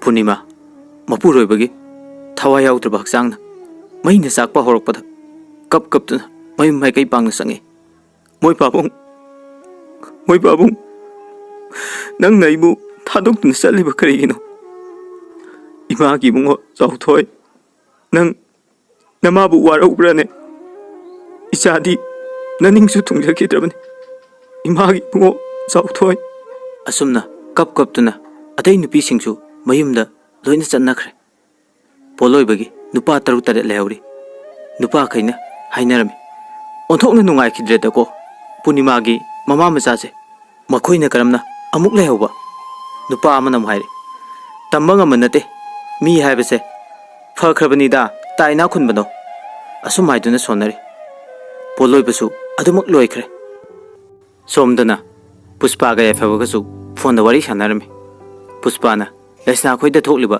thaudok pomba loina lirami yafabasu nungai tabadi poi yafabana puspa nangbu boarding da kadangoi change khaliba puspa namu khangdrene tawrise imasu mathanda lehobuni khanbada nungaite lakliba mandi numitagi changsiran tawbani imanadi changona hairabani yafabana khume fare dudi aidi hayeng mak changage na khale fare puspa ado ay amuk thamage boarding da mu school da muk thengnarasi ko puspa su hoi haiduna phone ado thamkhre puspa yafabaga naksinna ba horakpada yam harauje puspana yafaba nangbu aina nuksijabase khangbiyu ko haiduna mon konduna nokjari somdana laisnagi mama punimana khura chawbagi memda laktuna punimana khura paisa se singba ngamdrabanina ingkhol machet ama lawbiro aduga khurana paisa kharade hapiro ai upayam ta leitana tawbani chawbana afaba saduna amu haire aidi yardi paisa singdo singtu ona haibani noine yadrabanina ingkhol se lawrage ko lawdi lawningdabni noi saunu ko aina mamangda haikhiba singdo punimana saude da khura haifam thokpani aikhoina soibani adudi khura ai muk chachakra gaiduna mayumda hale chauthoibu gari na thengliba nupa aduna chauthoigi mathau mangomgidamak paisa khara mateng pangge haduna lame adubu punimana paisa do law haiba yadre punimana ai ichagi mama lawjaro laibakta tamlambani haduna kaple nupa aduna ai mamal piba nate magi karmagi mateng khara pangge haduna laksabani punimana khumai paisa se lawraga ichabu amuk halakadaba nate aduna waraubinu punima asumna haiduna paisa do law haiba yadre punima machaga mapuroibaga kauduna kafauri nupa adusu mapi taidoktuna kaptuna chatkre yaifaba boarding da changkre laisnabu naramdana yaifabana laisnabu lana dum lawkre laisnana su thokliba thaudokduna yaifababu ningsing ludre asumna mapa machagi surasu loikre punima chekon chatpa horage na khale chada thaktabadi yadabanina thabak suba chatna patawrame laisnana su mamagi mathoi nungaina bata honarame adubu wakal inung nungai bading ngamlamde karam nasu nungai gani laisnana ima sakchu inthingai na chade adumaina sumle adi yaroye ima khara su kawthok patamno ima na chabu nungsidrabo aigisu khara khanbiu aisu pabung amadi chauthoibu nungsidaba nati adubu sum ningsingnu na leradi kamain tawni thamoibu phajinba ngamdradi ima pirangi isilsu kangba nairro asumna laisnasu kapi punimana ibema kaplanu se ima su kaplaroi isagi damak Ima hingani sakse sathoklasꯤ thenge imasu mina kaurani asumna makoyani chakto jaminarame chak thokpa ko punima thabak chatkhre lesnasu yumgi thaba ingang loisinduna ngahak potha ga duna potharame mamangda mopa nupa chauthoibu urame chauthoina cheche nang yam warabo mamasu yam ware ko mama na nungti ge kapado aisu taye mama ga cheche ga gi awabado ubada ai nakoi gi nanakta yam lakninge adubu yadre cheche kapanu ko hayeng cheche na himnak sagai ola kanda ai cheche gi nakta cheche gi na chaoina amuk lake ko cheche ai chatlage wa seram laga chauthoi mangkhirame lesna makeup thoklaga bungo nangbu cheche gi mangda laktuna aikoi gi awabase uba ngamdraduna laklibro iche gi bungo chauthoi iche di kari ore sige lao tholao cheche gi mangda nangbu uraktaba numit masing yam lai haiduna lesna kape lesna gi mandomcha punima gina manaw nupi dusu lesna khoida lame mandomcha na mapal dagi kaure lesna nangbu tabro indomcha laiye asumna kaure lesna su tabadagi mamittagi mapido phatte thoklaga thole mana tholakpada mandomcha leptuna lerme mandomcha na kaitaro mino nangbo lesna na indomcha ai thabakhara loisilamane lesna gi mandomcha na namadi udena kadai da chatkhi lesna na khume indomcha imado thabak chatngini na thokre chatlanu haibasu yade mandomcha duna amu haire namado thengnaradi fadawni lesna na hangi kai leigi indomcha chauthoina leringeda school da makhoi gi oja duna chauthoi da phurakiba dugi mabu karigumba khara tausi aiduna lakpani chauthoina phana lan boisu chaina kaina khara phurga tokpadi aidana adudi nate angang aduda ngami matagum chauthogi makhongda amadi makutta esi bachangduna phuba haibasibu kanana hongnage madugi oja duna chauthoi amadi napabungi punsibu mangan khibane aduna aikhoina tumina leithokpache chumde matungda oja singtasu satra phudanaba ahakpa cherak pidanaba para ama tambisi aikhoina tumina lesson grabadi makhoi yai haiduna lamdam narakani aduna yade haiba madi khanganchi indomcha gi chauthoi onthokna pen khidreda ko handaki matangse asum haiduna mandomcha do kaple lesnana yare indomcha tokpiro thamoise puba ngamdre aikhoina bu kari tawba ngamgani khukal pangan bana aran babu achumba oyan bangamba lamdam sida police ta tauni makoina paisa biduna namsin kini aikoi oina makoi ga singnarakani indomcha ima ibani nabu kari ngamgani paisa supai daba sanga su laitaba aikhoina haiduna kape mandomcha na nang adugi di kaimta khanganu nakoi gi kakana punamak phanaba singani harabani phare phare adudi indomcha amuk chatlage nangsu lehoro ko namaga phajana tanaro aduga paudu phawro se phone ni masida paudu piro haujikti nakoi su phone ama paibase phai I pau hairake khanbada kanada hairakani se si se pai hawro indomcha amuk chaluki gaiduna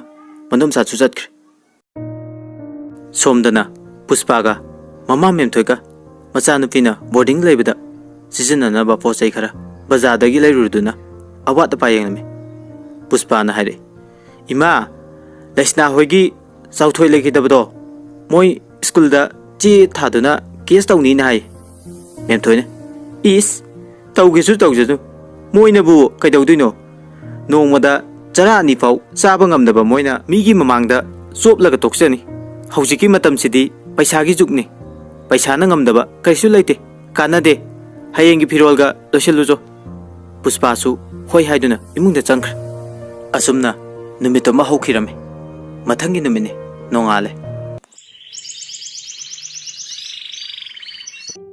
puspa boarding chatna baiduna thaurang tawri puspa gi mama memthoina machabu manam namiruduna asum naire ibema yaifabado nangi khutta tanaba honau ko imasu toina adum lake.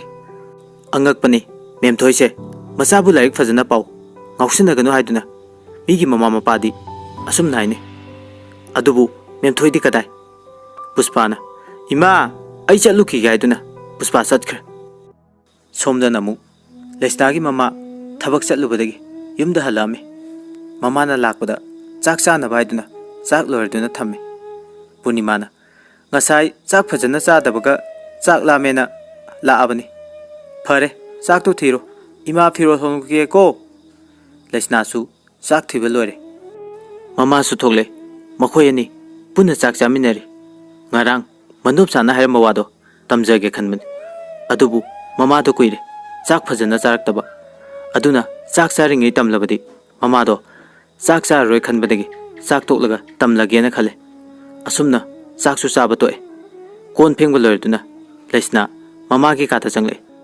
Lesna na ima ngarang indom chalame Punimana kari haram libano Lesna na ngarang mongonda haram basingdo loina tamne Punimana machaga mupuroiba ningsingduna kappa hore Punima gi thamoida machaga mupuroiba kaidunungda kaubudi leite Punimana khangdrei bema makoina phani khanbado adum tawro hayo imadi iyada yareda wa serga kaple Lesna na manom chada phone tawre manom cha chu phone pai khale Lesna na indom cha aikoi mama da hai ima su yare indom cha khoina sina phani haibado adum tawro manom cha na su hoi phare adudi noi kaka do hayeng school da chalalage phare potha jaru nang su haiduna phone do thamkre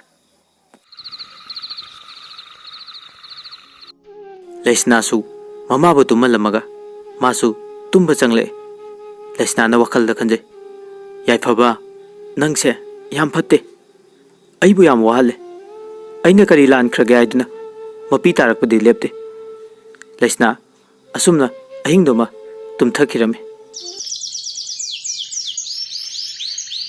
nongale manum chagi nupa Sanahal school da chalame principal su lerame Sanahal na principal atu daire school asida satra bu karamna warakani khangdabo jado karai da lei kauthokpiro ai thabak tawjage principal na ipungo amta tapthago school asigi maiju khara yengbiu Sanahal na o noigi school asigi mai yenglingeda angang adugi punsidi kaisu khandre sinine kaigino noina noigi ta khaliba ojadu amta unage principal adu wa khumpam leitre makhoina lali khanglabnina principal aduna yaro haiduna school gi pionda sar Michael do amta laona hayu asumna paw chenki ngayak lega Michael changle sir kari leregi sir Sanahal asaw boy man kibana nangla Michael haiche nangna oja oi rei se mi halu so haina oja oi rei ha natragana satra singbu takbi tambiru so haina laklibra Michael na yam kak nai e kaino songi wang sidi haining lidu kaino sacha hekta haibiru chawthoi dubu aina hatpro khitang phuruba khaktani mana siningdana sikhraga madu yengang do yam tawbu ngami farabani sikrido asumna khumlei Sanahal sawda yadre Sanahal na Michael bu khongpak na kaure mi usitaba nangi nachana suda thoklabadi nang nungaigadra ha adu yam kok yawdaba nangumba oja sidi hatokpuna fei haiduna Sanahal yam sawrami Michael na kaino sar na tawrisibo aibu sida kaurisibo aibu mina phone gi haiduna kauribra principal aduna sar Michael nangna tawjabani nangna phangmani na khalo nangna chumbo oram labadi aisu nangi na teng panglangmani nangna lanba oibana aisu upai lite nangna ngasai dagi nganglibado taba yaba amata yaude nangi thamoi soklabadi nangsu chaina karadi phangpham thoi aduga nangna sumaina tawdu oiradi ngasimak nang goina school asida leibagi ayabado piraroi nangna maram oiraga aigi school mutpadi nang ama leirabadi ataisu lamdam narakani warau piganu satkhro nang haiduna Michael bu tan thokre Sanahal na thank you sir asumba khara su tawbiu mahiroi kya bu mangna ba tawbinu phare dudi ai mu yaukhraga haiduna Sanahal chatkre ngasai dagi tawnariba mayam adu boarding du da leiba mahiroi kya amsu howe yaifaba tumin changlatuna मागी फमुंगदा हिप्तुना लay नुमित खरनी हौखरे Nongma सकंगदब Kharna Michael गिमदा लाय नुपा अमना कना कना लैगे थोंग समता हंगतो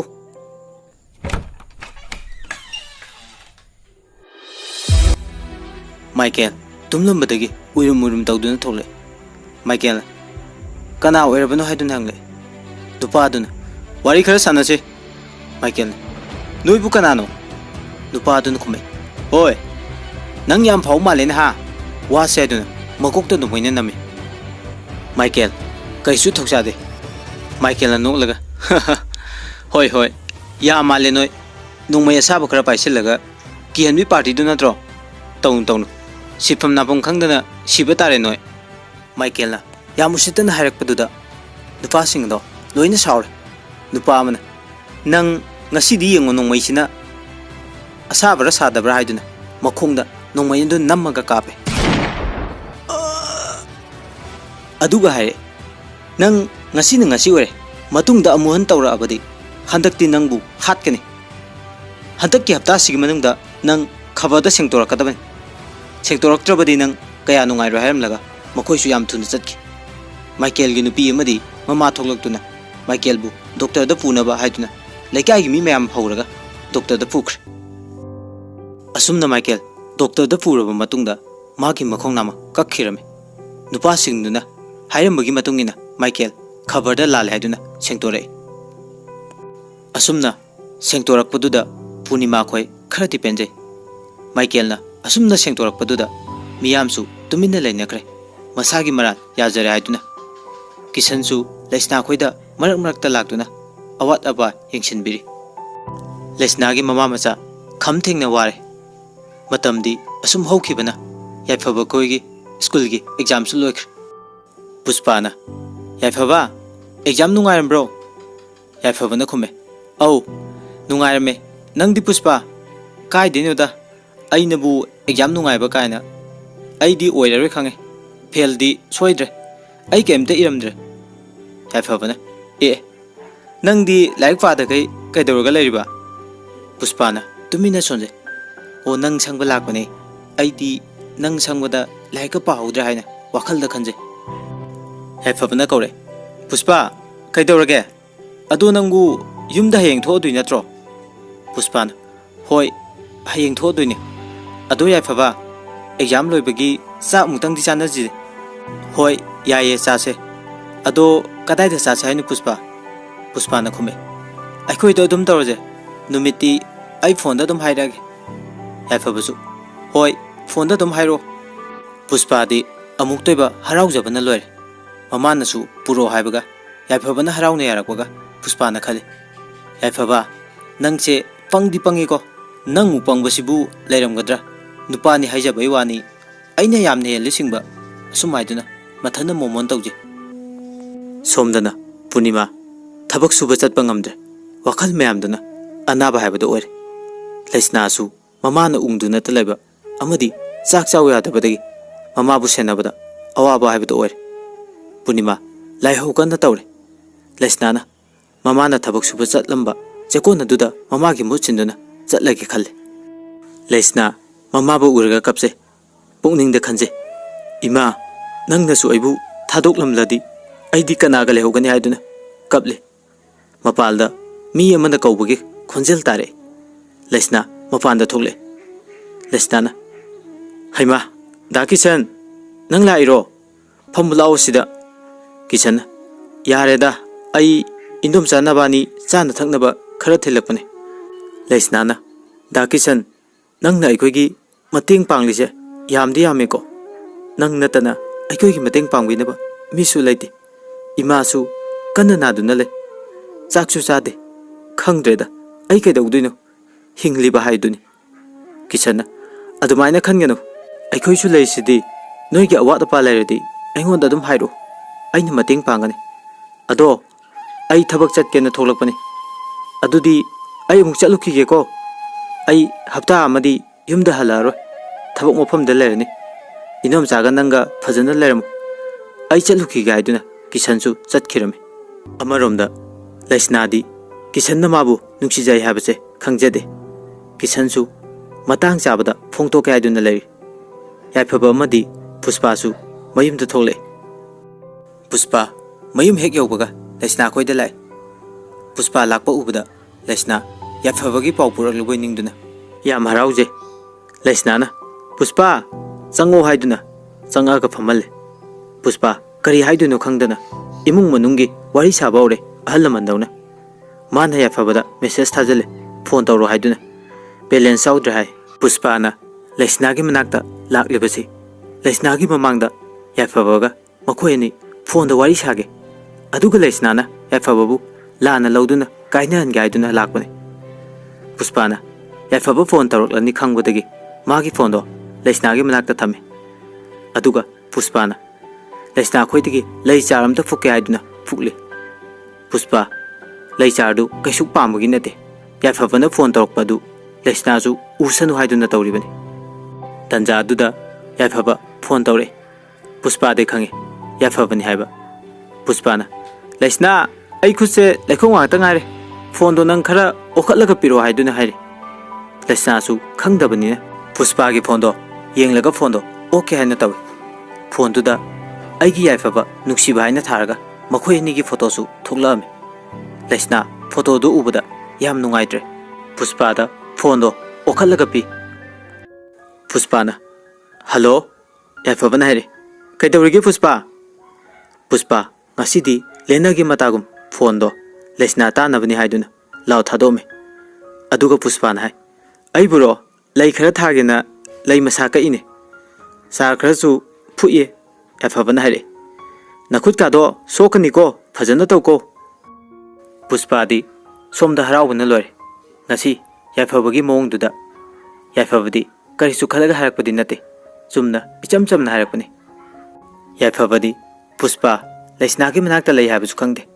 ngasi Puspa di haraubana mathom maram khangdre yaifaba na mabu section jaba mong duda Laisna gi mamangda lena gi haina su lakpani tanja duda yaifaba yauna torokpaduda Puspa Laisna di yenglaga lona haipet da besu nogle Puspa na nokshan naraga so oida aibu angang dawna khut ka len bi sana tare ne yaifaba na hare phare dudi nang loraga tawro wari khara sana ga dabale loraga tawro ko asum naraga phone do thamkhre yaifaba phone thamkhre khanglabada Puspa na phone ado law thadok taba sarga Puspa na hare hoi yare se thammo nuksiba haraga phone do chupamme aduda phone thamkiba sare ta sengbadi yaifabadi phone ding asaina thamkhrabani Puspa na henjelibani Laisna ngasai dagi wari ta duna laribadu mapi tapna ta duna kaple Puspa urni khanbadagi mapi du taijoe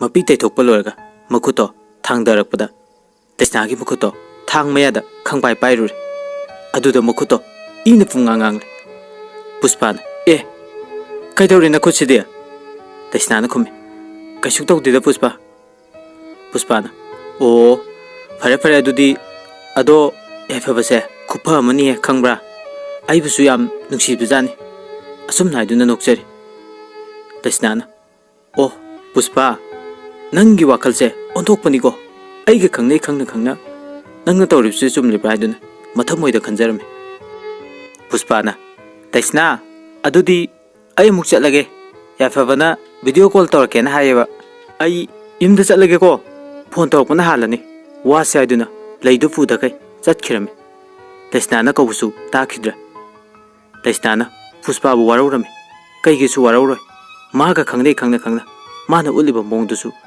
Laisna tasengna waraukre Laisna mamagi manakta changi aduga haire ima ai chak thongnaba tawruge ima su ngasidi chak kharda oisu chawko ima Purnima na hoi thongluro Laisna na khara chatpa horuga amuk changle kari injang thongchai nu ima Purnima na khume ibema kangsoi chaningi Laisna na adudi ai ngalinga sida thongluro ga haiduna sakhumda changle Laisna chak thongba hokre injang sembasu loire ngari thake haiduna ngari yenglakpada ngari do maming khaktagi ngairame yamlamdre Laisna makuk faiduna phamtaduna laikre Laisna mamagi saruktang thongle mamana lemnagana charage lemdragana thumga charage haiduna mamada hairurabasu paisa laitabnina kanararoi khangle chak to sat loisilaga mama bu pijarage haiduna magi kada chak to puraga changle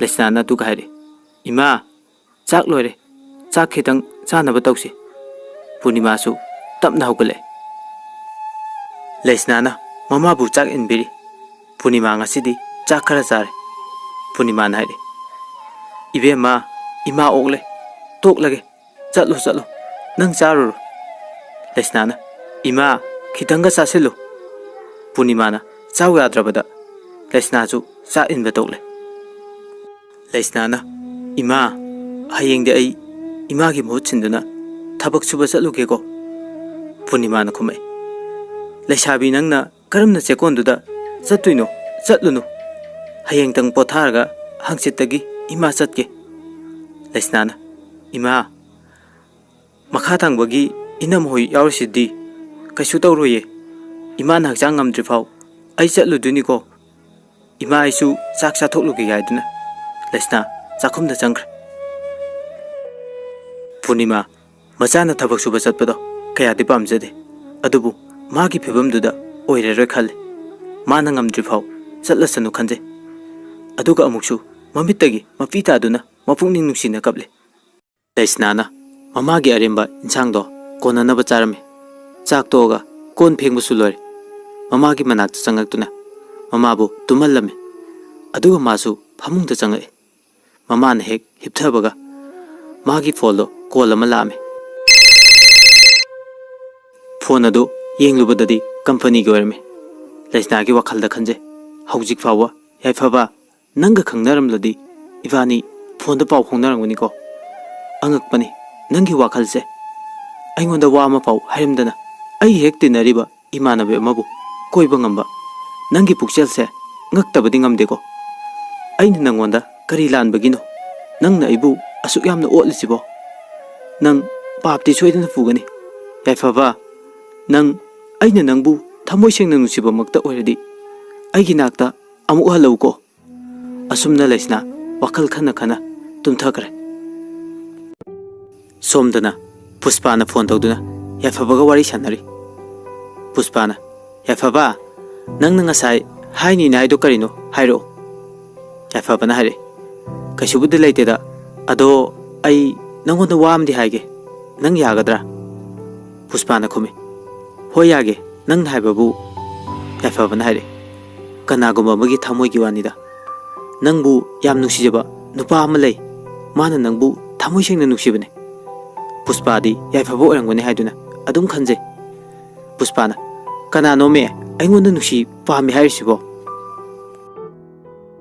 puspaga yaifabaga wari sanaringai puspagi phone do khangaudana opta chinkirame puspana as onthokpani he ai dibugo phone samu op thakre tawrise tanja duda puspagi mama memtoini macha nupibu chak char se aiduna kore puspa bit jam tekna lai memtoini hari kaidawge nangna adu yam wakhal nungaitana lai dubo puspana khume ima yaifabana ingonda thamoi gi oiba wakhara haigena phone da tawringeda phone je op tasin kare maiju lakte adugi nungaitri memtoini adugi ore hayeng wari sanarga lore dubu puspana khume o ngaibdo ngai ngamdraba memtoina ichaje hantakti wakhal nungai dorida ado hayengdi parlor da chatlusi aduga ichana kuchu kumen kitang murise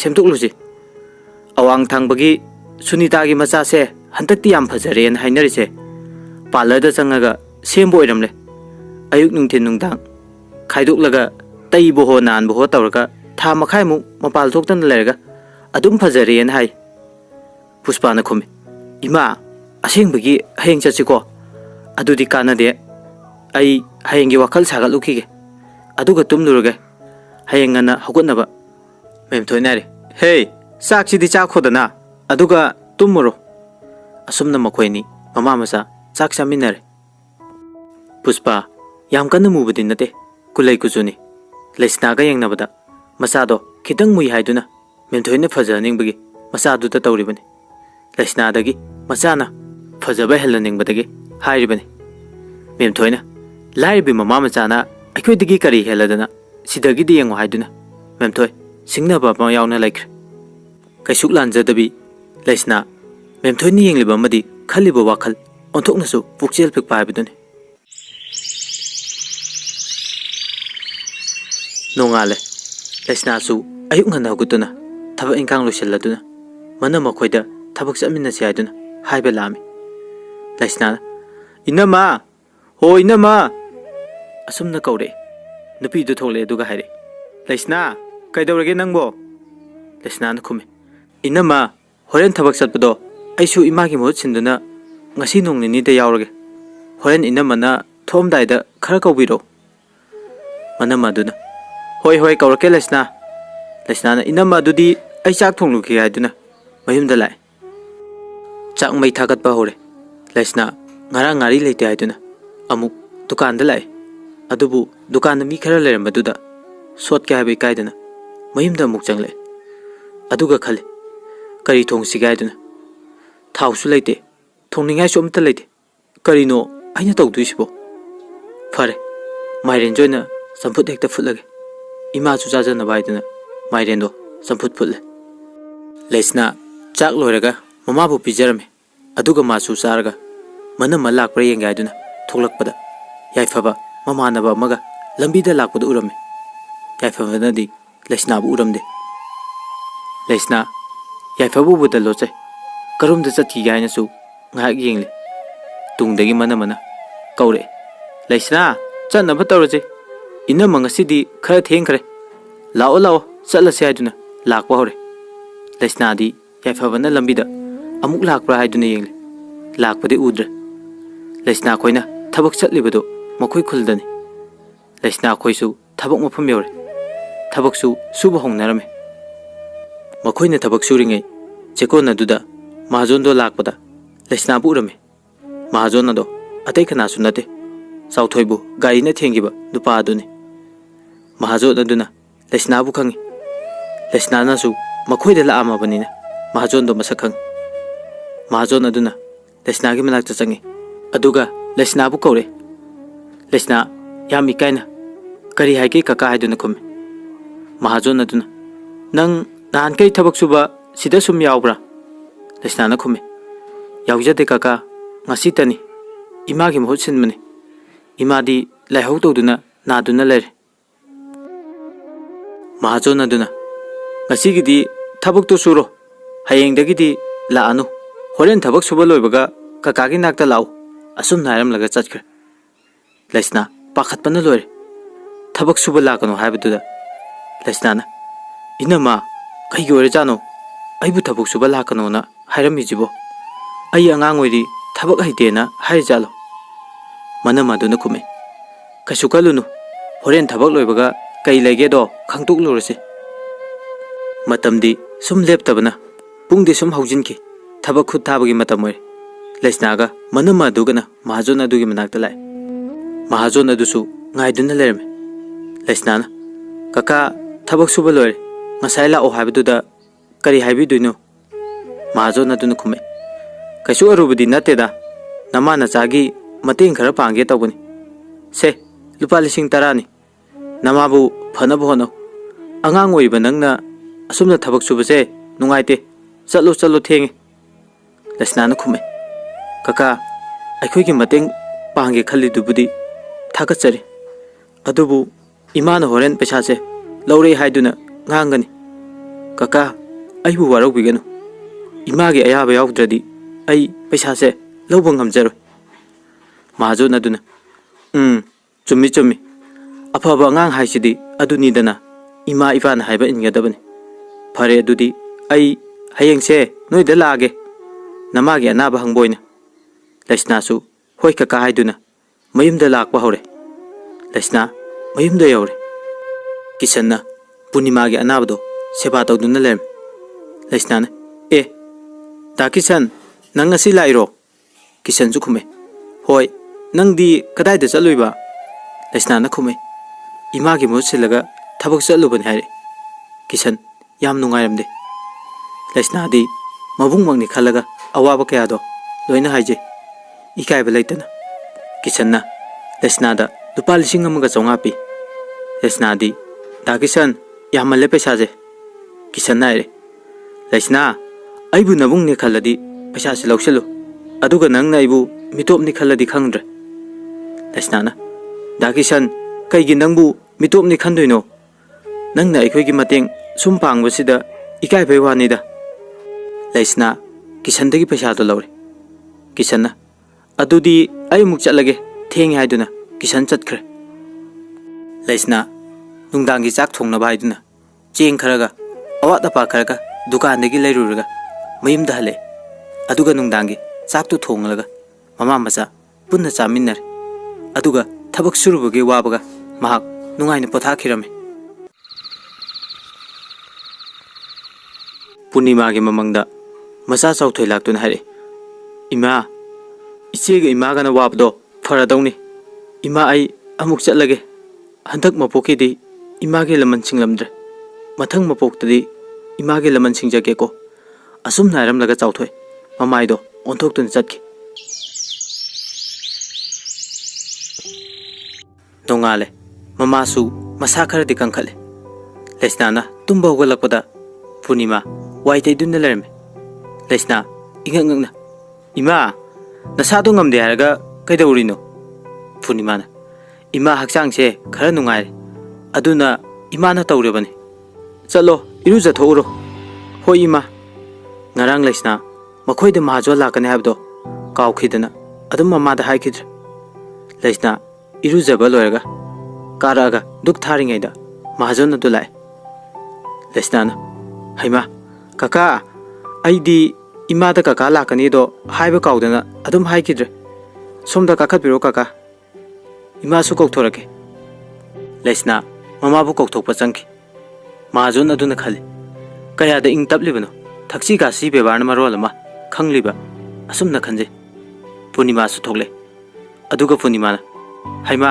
taibungo lakpirami kari haiga dabano ngarang ichana thabak subadu yadre tharano haidoira ngasi dagidi aisu hakchang khara nungare la age na khallabani majon aduna nate ibema nangna khali do lale aidi ngarang nacha nupi da haikrabani hairaktabra Punima na kome aingondadi kaisu hairakteni majon aduna makha tare kawrambo iramsu yai ado aini ngasi lakjaribasi nama nachagi mateng khar da pangge haiduna laklibani ngasi su yabidrabadi ayamni kairani ichal makni khalaga wa se haijaribani harau harauna lokshan biu natrabadi ai yamna ikai ga dore wa se harga Punima da lupa lak ahum pirame Punima na yaman khare asuk yambasibu mateng pangge khanbirasu khara da bibiu majon aduna haire yamna yamba nate ibungna nuksidana pibani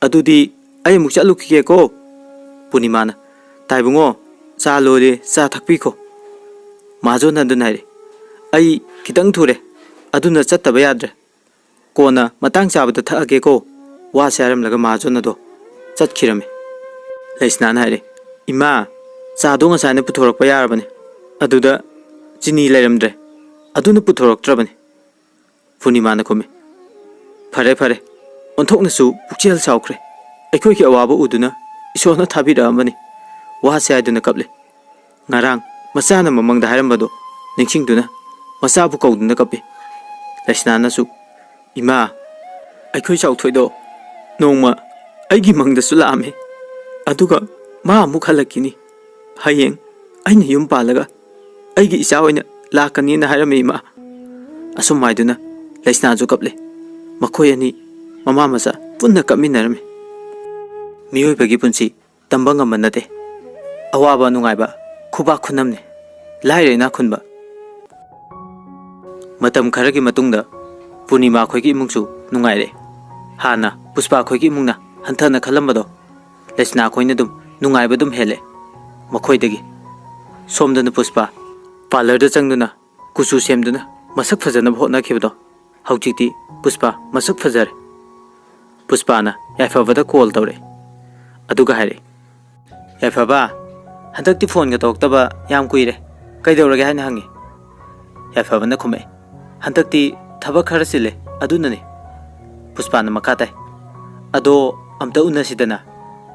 Yaifabana sukume. Hoi yai aisu haigine khalini.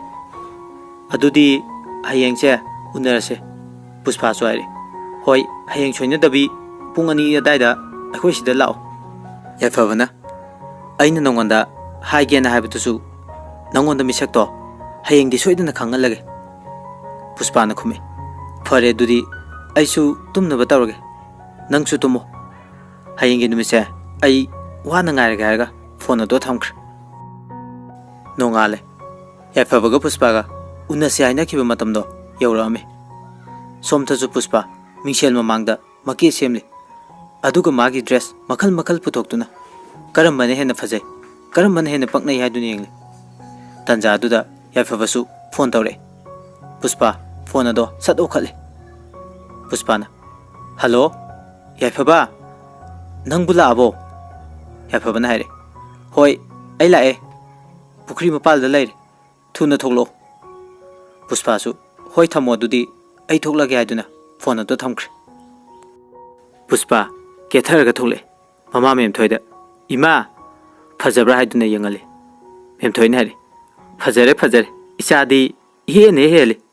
Yaifabana ngairamani. Puspana. Ima sima wasaraga harauna satki.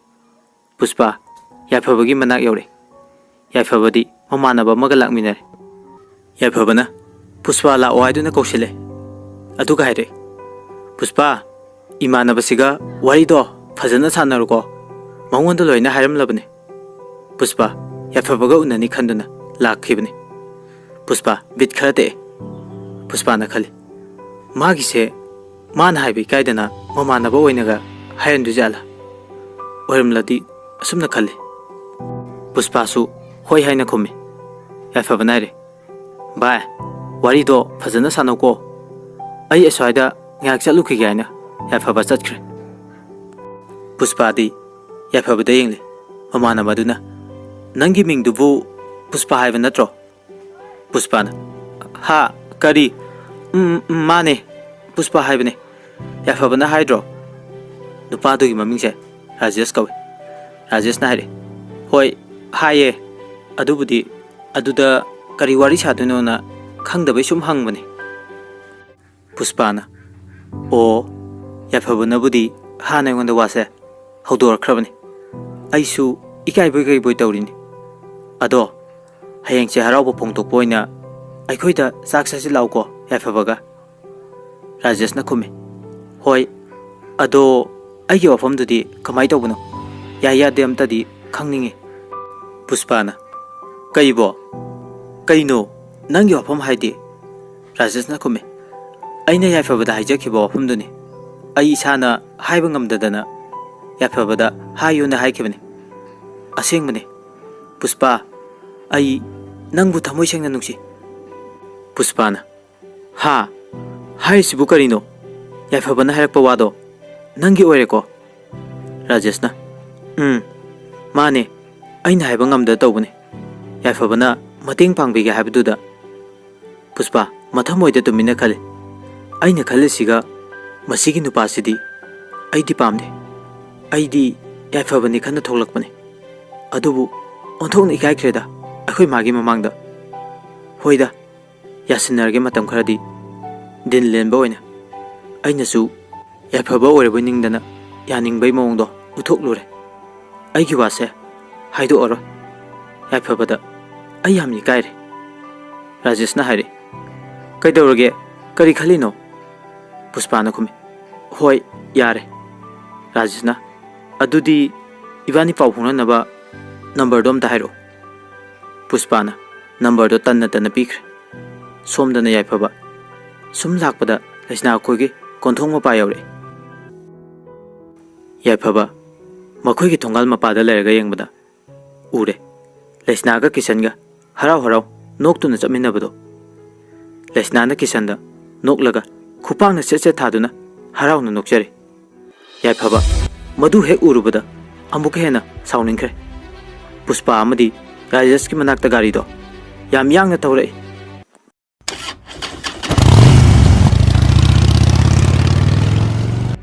Rajesh ki manak changa ba chatna ba tawrje somda akhoi mamana athuba thaba ama laire thuna la ona hare chathaba yaroi dori Rajeshu hoi fare dudi chatna ba tawrje Rajesh na hare akhoi mu chalu ki ge dudi horen phone tawrage yafabna su Puspa adudi akhoi chalu ki ga iduna yafaba kitang chawrap tong chatki Puspa na kaino ne yafaba sibu saubadong tawri sibo ngasai lakpadadi sau kuidabanida Puspa na khangjadre da tawri se ngasidi ai onthokni kai khre da ko akhoi magi mamangda wa sibu kamaina haiduna tawri sibo Puspa nangi narai baksidi ko siningba ma yawre Puspa gisu asa kaire ngasidi mahakna asukhuina sagalakba manglan kya do loina kaiba kum tawkhre mayumda Puspa wakal khara nungaitana mamai mamit ka do imak maksinduna lakpdo mem thoini ure mem thoina kaidawre nangdi wakal nungaina chatkhraga haujikna wakal nungaitana laidubo kaidawrage Puspa na ima ai thawayam nungaite aina khallubuga loina onare aiduna Puspa angang macha dongna makhongdo sangna tingtuktuna kape mem thoina ho adubu kaidawrage haba Puspa na khume ima ai tingasi yaifabana nungsi hairakani haidana harauna chatpani adubu yaifabagi mamanaba mana nungsi hairakoi wanida ima yaifabado ai yam pami mem thoina re yare se to adugibu kappidubu kapkanu mi ta khini ikaije mamanabado yasinaro aduga yaifabado mangona namdana laiselu Mamanabo koibagi namada nang namabu phanabo no yafabo koigi imungdo paisa yamna payena haina jutai khangde nangina khuta loina leira haiduna ngang dun imungda changkhre tanja aduda ngasagi nupa Rajesh do phone tawre Puspa na hello kana Rajesh na ai ne Rajesh ne ai yum yore na haigena phone tawrakpane Puspa na khumi O fare dudi ai thabak tawri hore loiraga oina tawrage Rajeshu hoi tawro dudi asumhaiduna phone adu thamkhre Puspa magi ka changlaga hiptuna le aduga nga wakhal tawraga yafabana ngasai saugibdo maram khangge aiduna khalle Puspa phone du chatlauduna yafabada phone tawre ahanba phone tawbada phone adu pairaktre anirak tawrakanda phone adu paire Puspa na yaifaba kaidawge phone tawo paidudubo yaifaba nare Puspa ai ngasidi thawayam nang nungaite Puspa na aina phone tawre siju adu hangena tawragibini kaidawge aingonda haiba yadabra yaifaba nare yaida Puspa na adudi hairo aisu maramdo khangeba yaifaba nare aina ngasai thokibado aduda ai laisna khoi ki mayum lomda chalu aduga nahan nang naiba nupado kisan naibra kaino aduga noktuna chapmin hawi makhoi ni gi mongdo khangde ai yam sauninge nang naido chumdong male Puspa na ai naiba bu kai gi landoino nangonda bu aina oidaba ngangadro kaino nangbu makhoi ni adumaina adum leban haiba khangdabrane kisan na paisaga yam pirakpra khangde handakti makhoi imungdo paisa yamna pairena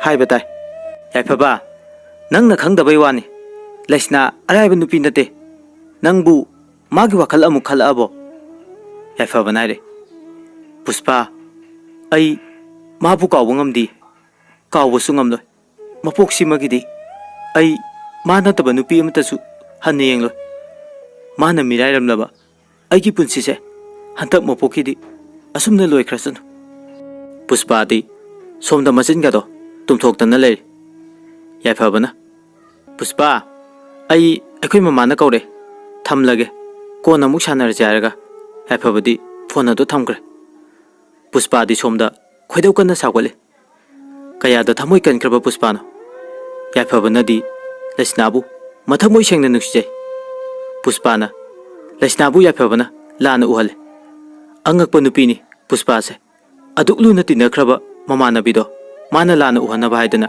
ꯍꯣꯠꯅꯩ ꯍꯥꯏꯅꯕ ꯂꯩ ꯑꯔꯦꯞꯄ ꯑꯃ ꯂꯩꯔꯗꯤ ꯅꯨꯡꯁꯤ ꯄꯟꯊꯨꯡ ꯄꯥꯝꯂꯕꯗꯤ ꯊꯥꯖꯕ ꯅꯪꯒꯤ ꯃꯔꯨꯞꯇꯣ ꯄꯥꯎ ꯄꯨꯊꯣꯛ ꯄꯨꯁꯤꯟ ꯇꯧꯍꯟꯒꯅꯣ ꯍꯥꯏꯅ ꯉꯁꯤꯗꯤ ꯌꯥꯏꯐꯕꯒꯤ ꯃꯐꯝꯗ ꯆꯞ ꯆꯥꯅ ꯊꯣꯛꯂꯦ ꯌꯥꯏꯐꯕꯗꯤ ꯄꯨꯁꯄꯥꯒꯤ ꯃꯑꯣꯡꯗꯣ ꯈꯪꯗꯦ ꯑꯗꯨꯒ ꯂꯩꯁꯅꯥꯅ ꯈꯪꯉꯤ ꯍꯌꯦꯡ ꯌꯥꯏꯐꯕꯅ ꯄꯨꯁꯄꯥꯅ ꯁꯤꯟꯕ ꯉꯥꯛꯇꯅꯤ ꯈꯪꯂꯒ ꯀꯔꯤꯕꯨ ꯊꯣꯛꯀꯗꯧꯔꯤ ꯑꯗꯨꯒ ꯑꯃꯔꯣꯝꯗ ꯄꯨꯁꯄꯥꯗꯤ ꯈꯜꯂꯨꯕ ꯇꯧꯔꯨꯗꯦ ꯔꯥꯖꯦꯁ ꯄꯨꯁꯄꯥꯗ ꯐꯣꯟ ꯇꯧꯔꯦ ꯑꯗꯨꯒ ꯍꯥꯏꯔꯦ ꯄꯨꯁꯄꯥ ꯍꯌꯦꯡ ꯆꯥꯛ ꯆꯥꯁꯦ ꯍꯥꯏꯕꯗꯣ ꯀꯃꯥꯏꯅ ꯇꯧꯕꯅꯣ ꯑꯁꯦꯡꯕ꯭ꯔꯣ ꯄꯨꯁꯄꯥ ꯍꯥꯏꯗꯣꯛꯂꯨꯔꯕꯅꯤꯅ ꯃꯥꯅꯦ ꯌꯥꯏꯐꯕꯗꯁꯨ ꯍꯥꯏꯈ꯭ꯔꯕꯅꯦ ꯍꯌꯦꯡꯗꯣ ꯅꯈꯣꯏ ꯑꯅꯤ ꯁꯣꯏꯗꯅ ꯂꯥꯛꯎꯀꯣ ꯑꯗꯣ ꯑꯩ ꯉꯁꯤꯗꯤ ꯌꯥꯝ ꯇꯨꯝꯅꯤꯡꯉꯦ ꯇꯨꯝꯂꯒꯦ ꯅꯪꯁꯨ ꯇꯨꯝꯂꯣ ꯔꯥꯖꯦꯁꯅ ꯍꯣꯏ ꯍꯣꯏ ꯑꯗꯨꯗꯤ ꯇꯨꯝꯃꯣ ꯍꯥꯏꯗꯨꯅ ꯋꯥ ꯍꯥꯏꯕ ꯅꯪꯗ꯭ꯔꯤꯉꯩ ꯄꯨꯁꯄꯥ ꯐꯣꯟ ꯀꯛꯈ꯭ꯔꯦ ꯔꯥꯖꯦꯁꯅ ꯌꯥꯏꯐꯕꯗ ꯐꯣꯟ ꯇꯧꯔꯦ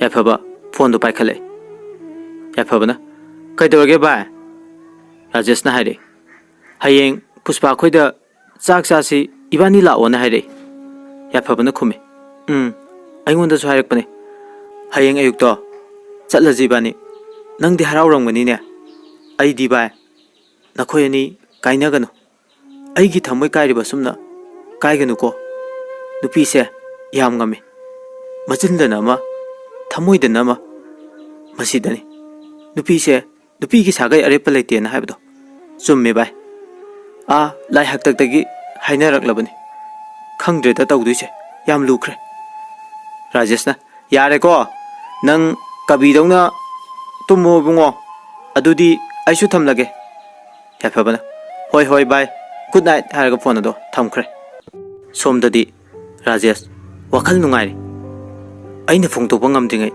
ꯄꯨꯁꯄꯥꯗꯤ ꯑꯩꯕꯨ ꯍꯥꯟꯅ ꯅꯨꯡꯁꯤꯗꯨꯅ ꯂꯩꯔꯝꯕ ꯑꯣꯏꯔꯦꯀꯣ ꯏꯁ ꯉꯁꯤꯗꯤ ꯄꯨꯁꯄꯥꯁꯦ ꯌꯥꯝ ꯐꯖꯩ ꯑꯩꯒꯤ ꯃꯤꯠꯅꯔ ꯀꯩꯅꯣ ꯌꯦꯡꯕꯩ ꯕꯦꯕꯅꯕꯨ ꯅꯥꯏꯗꯦꯅꯦ ꯄꯨꯁꯄꯥ ꯅꯪꯗꯤ ꯑꯩꯕꯨ ꯊꯃꯣꯏ ꯁꯦꯡꯅ ꯅꯨꯡꯁꯤꯕꯤꯌꯨ ꯊꯃꯣꯏ ꯑꯅꯤ ꯂꯣꯡꯒꯦ ꯈꯟꯒꯅꯨ ꯔꯥꯖꯦꯁꯅ ꯃꯥꯒꯤ ꯐꯣꯟꯗꯨꯗ ꯍꯥꯟꯅ ꯌꯥꯏꯐꯕꯅ ꯊꯥꯔꯛꯄ ꯄꯨꯁꯄꯥꯒꯤ ꯐꯣꯇꯣꯗꯣ ꯀꯣꯟꯗꯨꯅ ꯇꯨꯝꯈ꯭ꯔꯦ ꯔꯥꯖꯦꯁꯅ ꯄꯨꯁꯄꯥꯕꯨꯗꯤ ꯌꯥꯝ ꯅꯨꯡꯁꯤꯖꯩ ꯑꯁꯨꯝꯅ ꯅꯨꯃꯤꯠꯇꯣ ꯍꯧꯈ꯭ꯔꯦ ꯅꯣꯡꯉꯥꯜꯂꯦ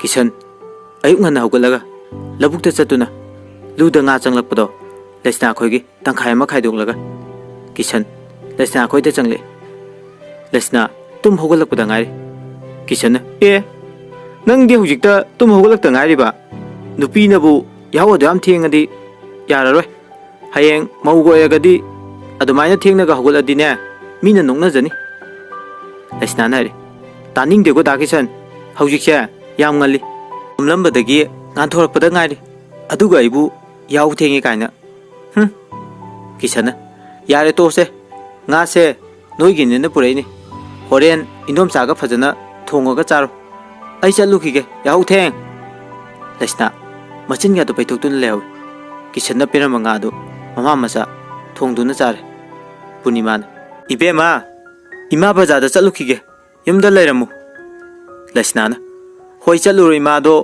ꯑꯩꯒꯤ ꯆꯤꯅꯤ ꯍꯩꯉꯥꯜ ꯂꯩꯔꯧꯀꯣ ꯄꯨꯔꯅꯤꯃꯥꯅ ꯍꯣꯏ ꯍꯣꯏ ꯅꯪ ꯍꯧꯖꯤꯛꯐꯥꯎ ꯀꯥꯎꯗ꯭ꯔꯤꯅꯦ ꯅꯪꯅ ꯑꯉꯥꯡ ꯑꯣꯏꯔꯤꯉꯩꯗ ꯅꯪꯅ ꯌꯥꯝꯅ ꯄꯥꯝꯖꯕꯅꯤ ꯕꯖꯥꯔꯗꯒꯤ ꯍꯜꯂꯛꯄꯗ ꯑꯗꯨ ꯂꯩꯔꯛꯇ꯭ꯔꯗꯤ ꯌꯥꯝ ꯀꯞꯈꯤꯕꯅꯤ ꯂꯩꯁꯅꯥꯅ ꯍꯥꯏꯔꯤ ꯌꯥꯔꯦꯕ ꯏꯃꯥ ꯋꯥꯀꯣꯏ ꯁꯨꯗꯅ ꯂꯩꯔꯅꯨ ꯄꯨꯔꯅꯤꯃꯥꯅ ꯍꯣꯏ ꯍꯣꯏ ꯑꯗꯨꯗꯤ ꯏꯃꯥ ꯆꯠꯂꯨꯈꯤꯒꯦ ꯍꯥꯏꯗꯨꯅ ꯊꯣꯛꯈ꯭ꯔꯦ ꯁꯣꯝꯗꯅ ꯌꯥꯏꯐꯕꯒ ꯔꯥꯖꯦꯁꯀ ꯂꯥꯛꯀꯅꯤ ꯍꯥꯏꯕꯗꯨꯗ ꯃꯃꯥꯒ ꯃꯈꯣꯏꯅꯤ ꯄꯨꯁꯄꯥ ꯆꯥꯛ ꯊꯣꯡꯂꯤ ꯑꯃꯔꯣꯝꯗ ꯄꯨꯁꯄꯥ ꯌꯥꯝ ꯍꯔꯥꯎꯖꯔꯤ ꯌꯥꯏꯐꯕ ꯂꯥꯛꯀꯅꯤ ꯈꯟꯕꯒꯤ ꯑꯗꯨꯒ ꯑꯃꯔꯣꯝꯗꯅ ꯔꯥꯖꯦꯁꯀꯤ ꯈꯜꯂꯒꯗꯤ ꯕꯤꯠꯇꯣ ꯑꯃꯨꯛꯁꯨ ꯇꯦꯛꯏ ꯔꯥꯖꯦꯁꯁꯨ ꯁꯣꯝꯗ ꯂꯣꯏꯁꯤꯜꯂꯤ ꯋꯥꯈꯜ ꯅꯨꯡꯉꯥꯏꯅ ꯏꯁꯩꯒ ꯉꯪꯂꯒ ꯎꯔꯤ ꯃꯤꯠꯇ ꯅꯨꯡꯁꯤꯕꯤ ꯁꯛꯇꯝ ꯂ ꯂ ꯂ ꯂ ꯔꯥꯖꯦꯁꯅ ꯐꯣꯟ ꯇꯧꯔꯛꯏ ꯌꯥꯏꯐꯕꯗ ꯌꯥꯏꯐꯕꯅ ꯃꯁꯤꯒꯤ ꯅꯨꯄꯥꯁꯦ ꯐꯣꯟ ꯇꯧꯔꯤꯁꯦ ꯆꯠꯂꯖꯦꯅ ꯍꯥꯏꯗꯣꯏ ꯑꯣꯏꯔꯝꯅꯤ ꯈꯪꯅꯤ ꯃꯥ ꯀꯗꯔ ꯇꯧꯒꯦ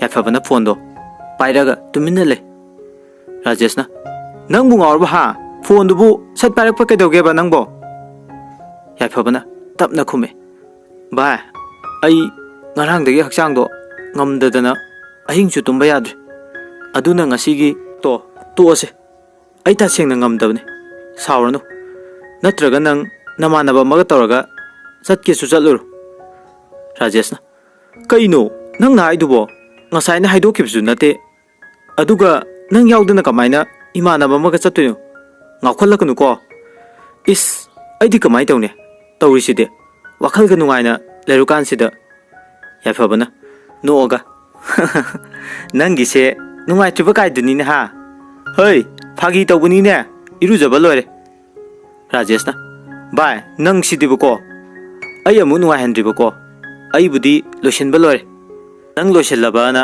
ꯐꯣꯟ ꯇꯧꯔꯛꯏꯅꯦ ꯌꯥꯏꯐꯕꯅ ꯍꯥꯏꯔꯦ ꯀꯥꯏꯗꯩꯅꯣꯗ ꯏꯔꯨꯖꯕ ꯂꯣꯏꯗ ꯉꯥꯏꯔꯤ ꯔꯥꯖꯦꯁꯅ ꯑꯃꯨꯛ ꯂꯣꯏꯁꯤꯜꯂꯣ ꯊꯦꯡꯉꯕꯅꯦ ꯊꯦꯡꯅ ꯆꯠꯄꯗꯣ ꯅꯨꯡꯉꯥꯏꯇꯦꯕ ꯑꯩ ꯉꯥꯏꯔꯒ ꯂꯩꯔꯕꯅꯤꯀꯣ ꯌꯥꯏꯐꯕꯅ ꯍꯥꯏꯔꯦ ꯍꯣꯏꯍꯦ ꯌꯥꯝ ꯆꯠꯅꯤꯡꯂ ꯃꯥꯜꯂꯦꯗ ꯑꯩꯅ ꯍꯧꯖꯤꯛ ꯁꯥꯎꯅꯤꯡꯂꯛꯇꯅ ꯀꯣꯛ ꯍꯦꯛ ꯇꯣꯛꯊꯣꯛꯑꯗꯤ ꯔꯥꯖꯦꯁꯅ ꯑꯃꯨꯛ ꯈꯨꯝꯃꯦ ꯑꯃꯨꯛ ꯇꯣꯛꯀꯦꯕ ꯇꯣꯛꯇ ꯇꯣꯛꯎꯗꯦ ꯁꯤꯔꯦ ꯈꯪꯉꯨ ꯅꯪ ꯌꯥꯏꯐꯕꯅ ꯌꯥꯔꯦꯁꯦ ꯑꯩ ꯂꯥꯛꯅꯕ ꯇꯧꯔꯒꯦ ꯂꯩꯔꯝꯃꯣ ꯔꯥꯖꯦꯁꯁꯨ ꯐꯣꯟꯗꯣ ꯊꯝꯈ꯭ꯔꯦ ꯑꯗꯨꯒ ꯔꯥꯖꯦꯁꯅ ꯄꯨꯁꯄꯥꯗ ꯐꯣꯟ ꯇꯧꯔꯦ ꯄꯨꯁꯄꯥꯅ ꯀꯩꯗꯧꯔꯒꯦ ꯑꯩꯈꯣꯏ ꯂꯥꯛꯑꯅꯤ ꯍꯥꯏꯒꯦ ꯇꯧꯕꯅꯦ ꯄꯨꯁꯄꯥꯅ ꯑꯩ ꯆꯥꯛ ꯊꯣꯡꯉꯤꯌꯦ ꯌꯨꯝ ꯌꯧꯔꯝꯗꯥꯏꯗ ꯑꯣꯏꯅ ꯍꯥꯏꯔꯛꯑꯣ ꯋꯥꯁꯦ ꯍꯥꯏꯔꯒ ꯐꯣꯟꯗꯣ ꯐꯠ ꯀꯛꯊꯠꯈꯤ ꯑꯗꯨꯒ ꯄꯨꯁꯄꯥꯅ ꯃꯁꯤꯒꯤ ꯅꯨꯄꯥꯁꯦ ꯂꯣꯏꯅꯗꯣꯏꯁꯦ ꯑꯩ ꯑꯣꯟꯊꯣꯛꯅ ꯋꯥꯗꯣꯔꯤꯗ ꯃꯁꯛꯇꯨꯒ ꯌꯥꯏꯐꯕ ꯍꯣꯏꯁꯨ ꯌꯧꯔꯛꯇꯣꯔꯦ ꯌꯥꯏꯐꯕꯅ ꯐꯣꯟꯗꯣ ꯇꯧꯁꯜꯂꯣ ꯉꯥꯏꯔꯒ ꯂꯩꯔꯝꯃꯣꯅ ꯊꯣꯡꯒꯥꯜꯗ ꯍꯥꯏꯀꯣ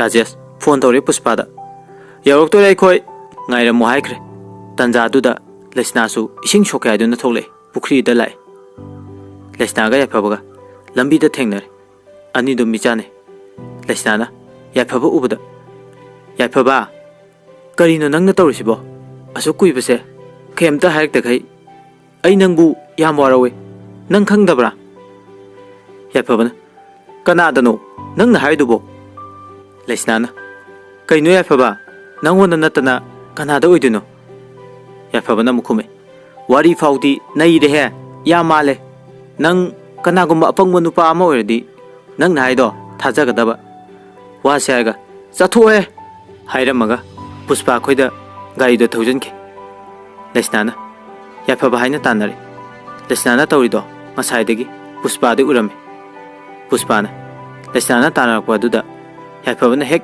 ꯆꯪꯂꯛꯄꯒ ꯒꯦꯠꯇꯣ ꯂꯣꯟꯁꯤꯟꯈꯤ ꯂꯩꯁꯅꯥ ꯎꯄꯥꯏ ꯂꯩꯇꯅ ꯊꯣꯡꯁꯦ ꯑꯝꯇ ꯍꯥꯡꯉꯨ ꯄꯨꯁꯄꯥ ꯑꯩ ꯌꯥꯏꯐꯕꯗ ꯀꯩꯅꯣꯝꯇ ꯁꯦꯡꯗꯣꯛꯆꯒꯦ ꯄꯨꯁꯄꯥ ꯁꯦ ꯊꯣꯡꯁꯦ ꯑꯝꯇ ꯍꯥꯡꯉꯨ ꯄꯨꯁꯄꯥ ꯂꯩꯁꯅꯥ ꯑꯉꯥꯎꯕꯤꯒꯨꯝ ꯐꯝꯗꯨꯅ ꯏꯐꯨꯜ ꯃꯔꯛꯇ ꯑꯣꯜꯂꯤ ꯌꯥꯏꯐꯕ ꯑꯩꯈꯣꯏꯁꯨ ꯄꯨꯁꯄꯥꯒꯤ ꯃꯃꯥꯅ ꯀꯧꯁꯤꯟꯗꯨꯅ ꯏꯃꯨꯡꯗ ꯐꯝꯍꯜꯂꯦ ꯌꯥꯏꯐꯕ ꯃꯥꯏꯊꯣꯡꯗ ꯃꯣꯃꯣꯟ ꯅꯣꯛꯆꯔꯕꯁꯨ ꯊꯃꯣꯏꯗꯗꯤ ꯅꯨꯡꯉꯥꯏꯇꯕ ꯄꯣꯛꯏ ꯂꯩꯁꯅꯥꯒꯤ ꯃꯇꯧꯗꯣ ꯃꯃꯤꯠꯇ ꯎꯗꯨꯅ ꯂꯩꯈ꯭ꯔꯦ ꯌꯥꯏꯐꯕ ꯄꯨꯁꯄꯥꯒꯤ ꯃꯃꯥꯡꯗ ꯅꯣꯛꯇꯕꯗꯤ ꯌꯥꯗꯕꯅꯤꯅ ꯃꯥꯏꯊꯣꯡꯗꯗꯤ ꯅꯣꯛꯁꯤꯟꯅꯩ ꯄꯨꯁꯄꯥꯗꯤ ꯈꯪꯉꯤ ꯌꯥꯏꯐꯕ ꯋꯥꯈꯜ ꯅꯨꯡꯉꯥꯏꯇ꯭ꯔꯦ ꯍꯥꯏꯕꯗꯣ ꯔꯥꯖꯦꯁꯁꯨ ꯄꯨꯁꯄꯥꯗ ꯃꯨꯟꯅ ꯌꯦꯡꯗꯨꯅ ꯂꯩꯈ꯭ꯔꯦ ꯃꯦꯝꯊꯣꯏꯅ ꯆꯥꯛ ꯆꯥꯅꯕ ꯇꯧꯔꯁꯤ ꯊꯦꯡꯉꯦ ꯍꯥꯏꯗꯨꯅ ꯃꯈꯣꯏ ꯃꯔꯤ ꯆꯥꯛ ꯄꯨꯟꯅ ꯆꯥꯃꯤꯟꯅꯔꯦ ꯑꯗꯨꯒ ꯉꯥꯏꯍꯥꯛ ꯋꯥꯔꯤ ꯋꯥꯇꯥꯏꯁꯨ ꯁꯥꯟꯅꯔꯦ ꯌꯥꯏꯐꯕ ꯍꯣꯏꯁꯨ ꯊꯣꯛꯂꯛꯑꯦ ꯌꯥꯏꯐꯕ ꯂꯩꯁꯅꯥ ꯂꯩꯔꯤꯕ꯭ꯔꯥ ꯍꯥꯏꯗꯨꯅ ꯌꯦꯡꯖꯩ ꯂꯩꯔꯝꯗ꯭ꯔꯦ ꯌꯥꯏꯐꯕ ꯍꯥꯏꯐꯦꯠ ꯌꯦꯡꯂꯝꯃꯒ ꯃꯌꯨꯝꯗ ꯆꯠꯈ꯭ꯔꯦ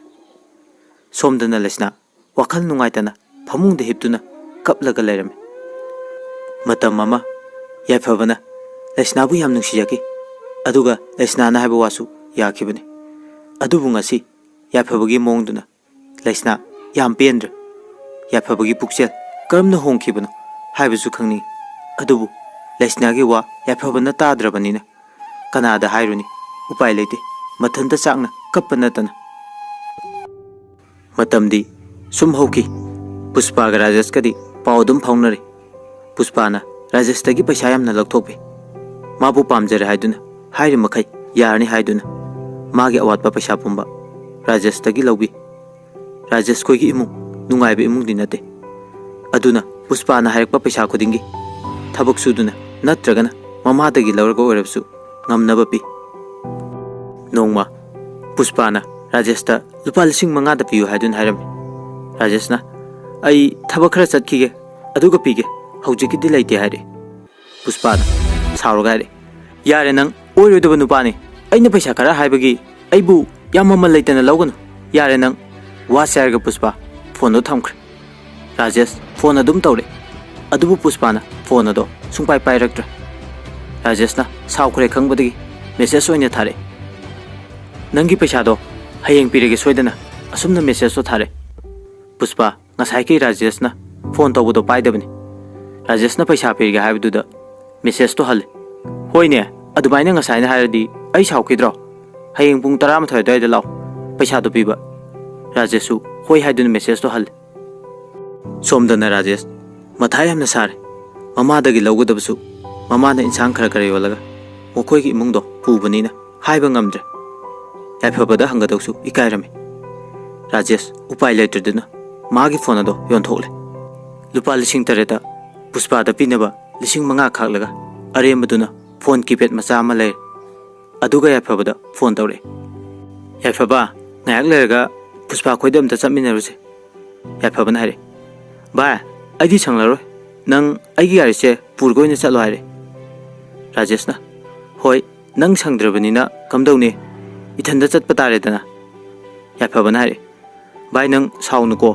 exam naksilakpagi tawbani Rajesh na khome hoi laik phajana paw laik thamba phangdaba ingonda phangliba awabasidi bai nangonda di phanganingde yaphabana khome ba nang adumai hainu laknaba tawro Puspa na ngaiga leramladi amuk saubirani yaphabadi karisu khangde Puspa na tawriba mongse Rajesh na ju nongmata haidabani na Rajesh yam thuna Puspa horimda lai aduga Puspa da phone tawre Puspa bu kokthoi Puspa na aikoi thonga lomdo ina law haire Rajeshu Puspa gi manakta lai Rajesh na lakodo leisna su urame ngan yaphabaga lakminerba nupa duni khangi lesna pukri mapal da nupa do lakpa ngairge na khale haibadi Puspa laibuda lesna tandana Rajesh Puspa gi manakta yore aduga Puspa da paisa do pire Puspa na aduni dana aina haiba yardi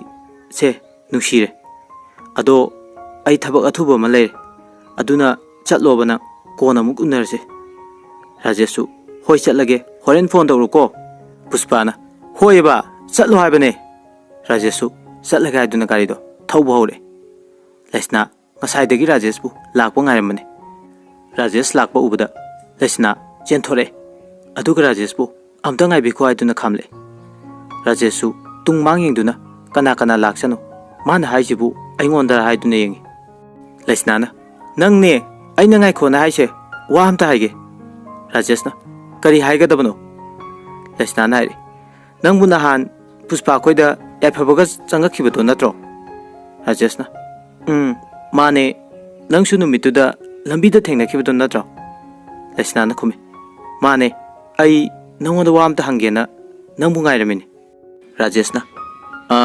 kai leirge kari hainingmano lesna na hai yaphabado nanga luna tinabra Rajesh na khume hoi nanga khangnabro ai khange ai mongoda wamta chamthoke tawne adubu mana aigi wa tabidre nangna aigi mateng hamta pamgiyu Rajesh na mating muti pange ado noigi wari sibu kamai tawbano maga nanga hana khangnaramro lesna na khume khangnarame yaphabana ibu yam nungsibi aina haiba wasu adum tabani adubu handakti aina haijaba ngangjaba amata tadre mongonda ai lande haibasimadi khangani karigumba maram amatadagi magaiga saunakhiba leite ma migi wa lawgadagi ai bulana lawkhibane phare adu su to yare adubu mana aiga luna tinariba imanabibu mana koibase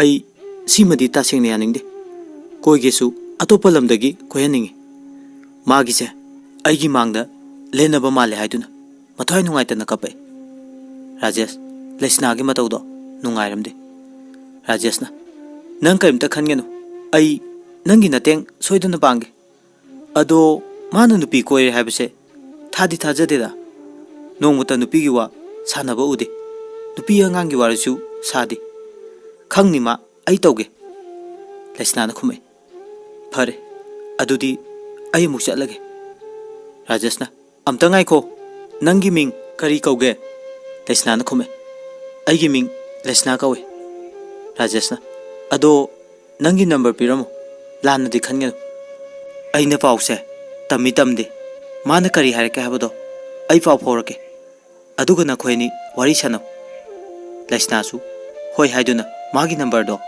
Pirame Rajesh na Adudi ai muk chatlu ki gaiga Rajesu chatkirame Lesna mayumda hale Lambida Kishan khara saur tona leptona lerme Kishana nang kai chaluge ngasai dege Lesna na khumi Ising sokpa Kishana Aduga aduyam kuiraiba Lesna na khumi Mi mayam lerame Aduda thengini Aduga dorge da Kishan Kishan na khumi Singju cha se na lakoni Thenge nang na thanda sauro Da Kishan saur no ba hayeng oina cha se Kishan Lesna na adum na harakpaduda sauba phare Kishan na Adudi ai hayeng oina lage ko Asum na iduna singju mayando Lesna da piramaga nungmi tawdun satki Lesna su mayum da adum changle Somdana Rajesh gari ya de iduna gari semdun na leringi Puspa nipa amagi gari maningda nok tuna chatkibado uhawle Rajesh munna yengdun na leri Aduga Puspa da phone tawsale Puspa phone pairakte phone ado adum kakthale Rajesh su horen tawrake iduna phone ado tawt Rajesh hala ame Rajesh na yaphaba goida laktuna gari tun silamaga yaphaba gi manakta change yaphaba mathwa yam yauna lairik pabadu uda Rajesh ngasai Lesna na hairko wado tanduna hairamdre Rajesh na su yaphaba da harba matungda Lesna da phone tawrake iduna adum tawdre Rajesh na yaphaba dai mi mesadi layam kanna paiko yaphaba na khangi ne lakpagam ta tahaude Rajesh na kai di tarni ge ado ai chatlage iman halak train hairam lani ado ai wam di haidau lai ko na hairge pung se thenge ba yaphaba su Puspa gi wa oram ne haiduna makata na dum hangludre magi lairik papam thokwa paduna dum laikre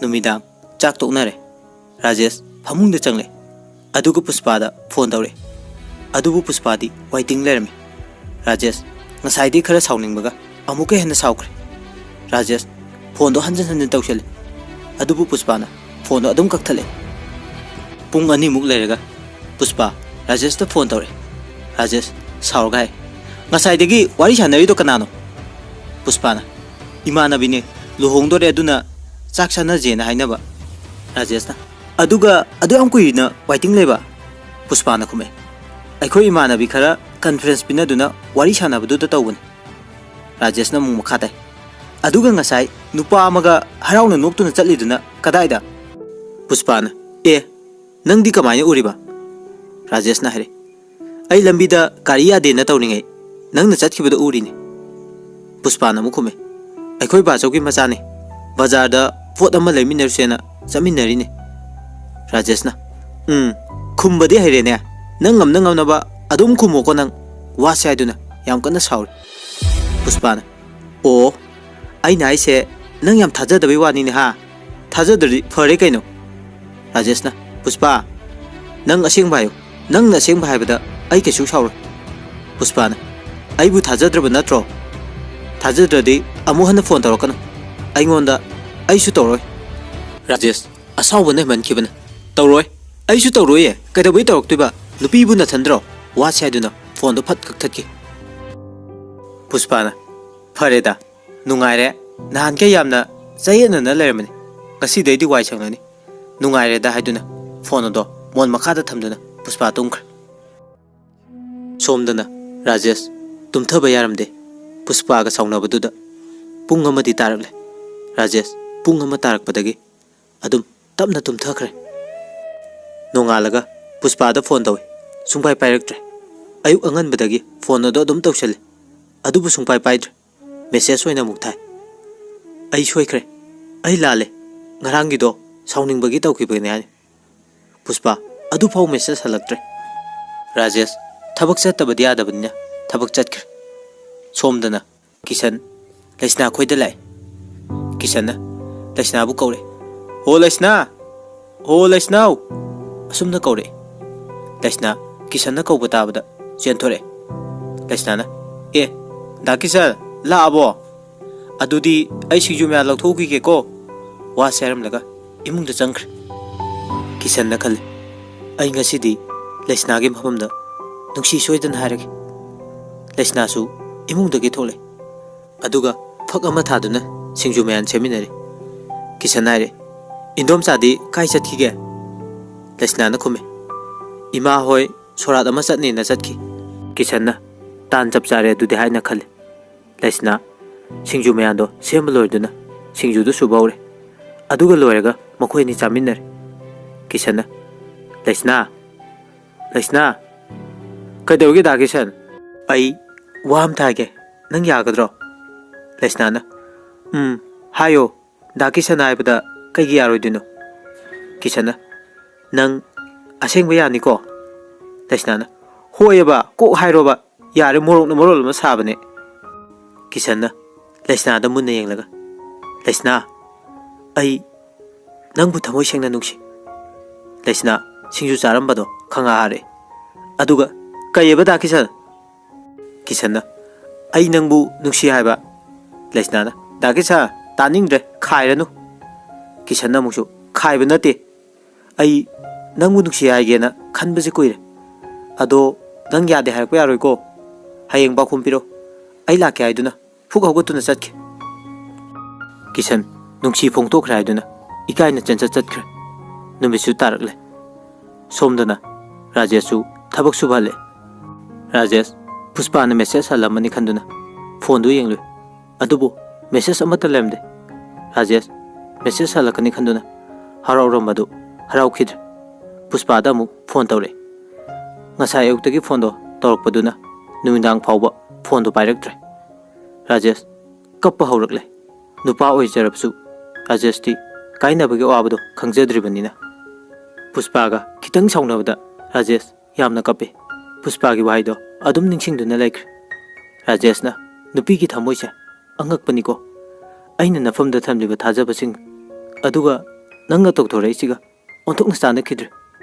Puspa aina nangbu asuki mating nuksi jai haiduna nangna ingonda tawribase karino nangbu thamoi pandrabo nang nongmadi soidana aina waribase asumaina nangsu waba oyuko aduga aina nangi damak kayamuk waba ge habado nangsu khanguko aina nangbudi thamoi sengna nuksi jabani thajararo ai nupi amakha koibadagi ai pel saklon pubi habi hingchabi ne nangdi asumna haraga Rajesh thamoi sokna kaple. Somdadi Puspa haraubuna muktoiba lore. Nan makai Rajesh pu karamna lapthokani khanbada awaba oiramado haujikti magi nungai bido yokre. Mathangi numini Puspa na maka naungna khangnaba hemba bu kaurme koiba chache haiduna. Hemba su hoi haiduna yaragle. Puspa na adudi phone che thamlage langnaba tawro haraga phone ado thamkre. Hemba khoigi mung yam nungai bi mung nate. Aduga hembadi nupi su thire. Aduga Puspa dadi hemana paisa yamna paiba macha masu sarmi. Gari ga se sinchen duna tongaga Puspa gi mami thale. Puspa di arang rakta khar ngawbani hemba bu fungaw ngawkre. Puspa hemba gi mari makhong kaimta thigaluba tawdre. Aduga yaifabagi wakhalsu khankhidre. Yaifabadagi hemana paisa paiba yale. Gari makhal thawi aiduna yaifaba bu kawkre. Puspa yamna na keri mama mi thoina kadai chatuinu nangbo. Puspa na khume o naya nupa unaruge mem thoina haima yaifabro. Puspa na khume chalo hai kadai degi yaifabano ma ge palakanu mem thoina adudi kana nahan gi nupa duro. Puspa na khume ima nang sidei ko amata nate anaubane paisa ga yam pai khrajani gari ga se makhal thaudana mem thoina nangdi lucky draw ma phawga chap manare ne imagi be manang se onthokna singkhre da ko imagi chane habada chauthokse. Puspa na imagi na chanabu lemna mangadro tanja duda hemba Puspa da phone tore.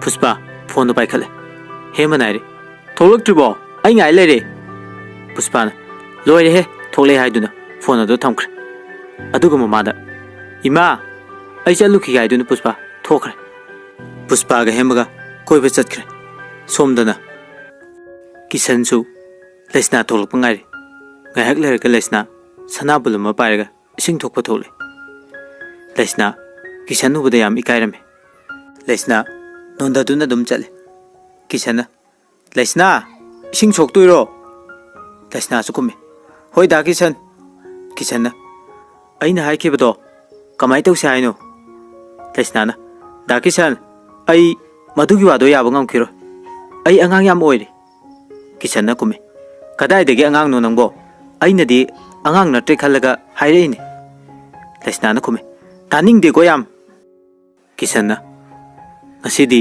nang ya ya de do adum tang hairam natri ai yumda changaro wa sai duna lesna khogi konthong manakta phamlaga lehore lesna de dum ising sokpa loraga haina haina hanning lamdana imungda dum change somdana Puspa ga hemaga fast food amada phamduna wari chari Rajeshna dukan amada pot lege lakpada Puspa bu ure Puspa nadi Rajesh bu ude Rajesh Puspa uda khara sarupna Puspa gi manakta change aduga Rajeshna Puspa da kore Puspa nangdi sida kadawriba Puspa kanano inglakpada Rajesh orame hemana Puspa madi kanano Puspa na kome khangdeda kadai de ngawbano aigi minga kawaktana Rajeshna Puspa ai nangonda yam soikre ai bum ta ngakpiu Puspa na Rajeshna haijaribdo onthoktuna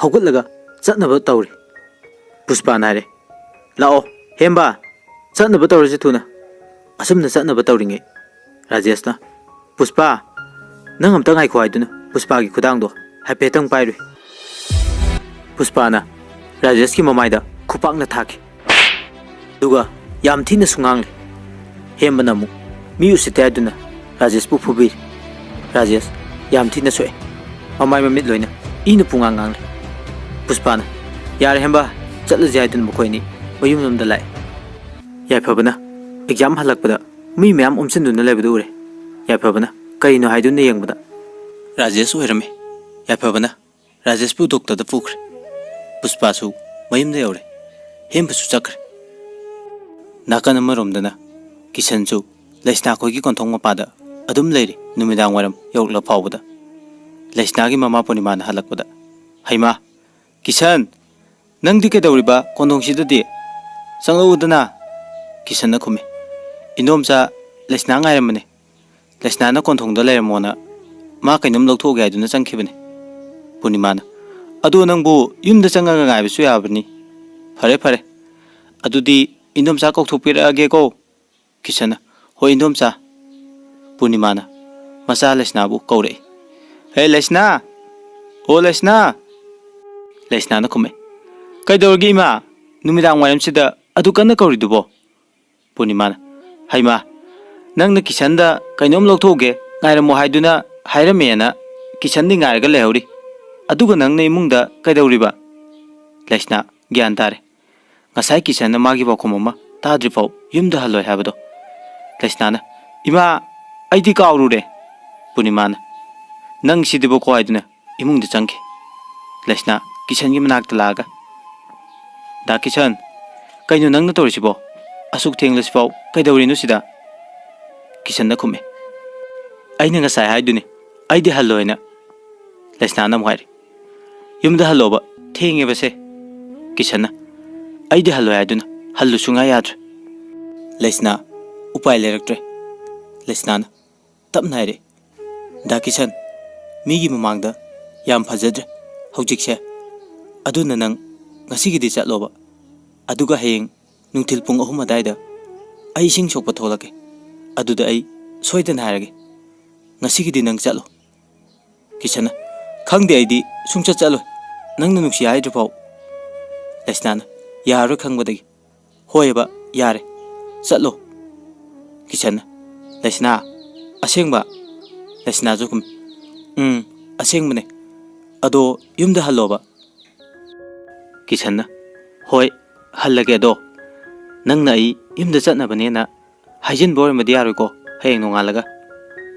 Laisna na noga. Natte ba ado ai changkhrage. Ima na nganglani haraga. Laisna ikain mamai onthok mayumda chensin khirame. Kisan su wakal nungai na hankre. Somda su hembaga puspaga wari sanari. Hema naire. Puspa ngasai nupa do kanano. Puspa na kume. Hera aingonda na hawai koi gi haram nupa ne. Aduda aina yakidaba. Aduda makokto sakhi boiramni. Hemana ai khalluraga sum nungai rektre. Ai su asau behen kibana mongonda ikusine fubiru raiduna. Hemba Puspa da wakal nungai taba saduna. Kapsina ba saduna. Phone wari sanari. Puspa na haima. Hemba kaplabro nang kapkunuse. Nang na magi damak kaigi kaptuino. Madi aduna matik chabani. Hemba nang aibu lana khalliro. Hemba na khandeda nang se aigi oiba phanglore haiduna pakhachabai wani. Puspa na khumi is adugi ore ko ibungo aise nangi ni nangi kaimta warun wase haiduna Puspa na hemba bu themlame. Hemba salak yamna heba nupani. Hemba na Puspa bu lauge haiduna khanba nate.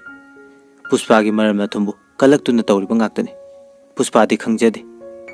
Hemba na tat haure. Puspa ayam pakhale.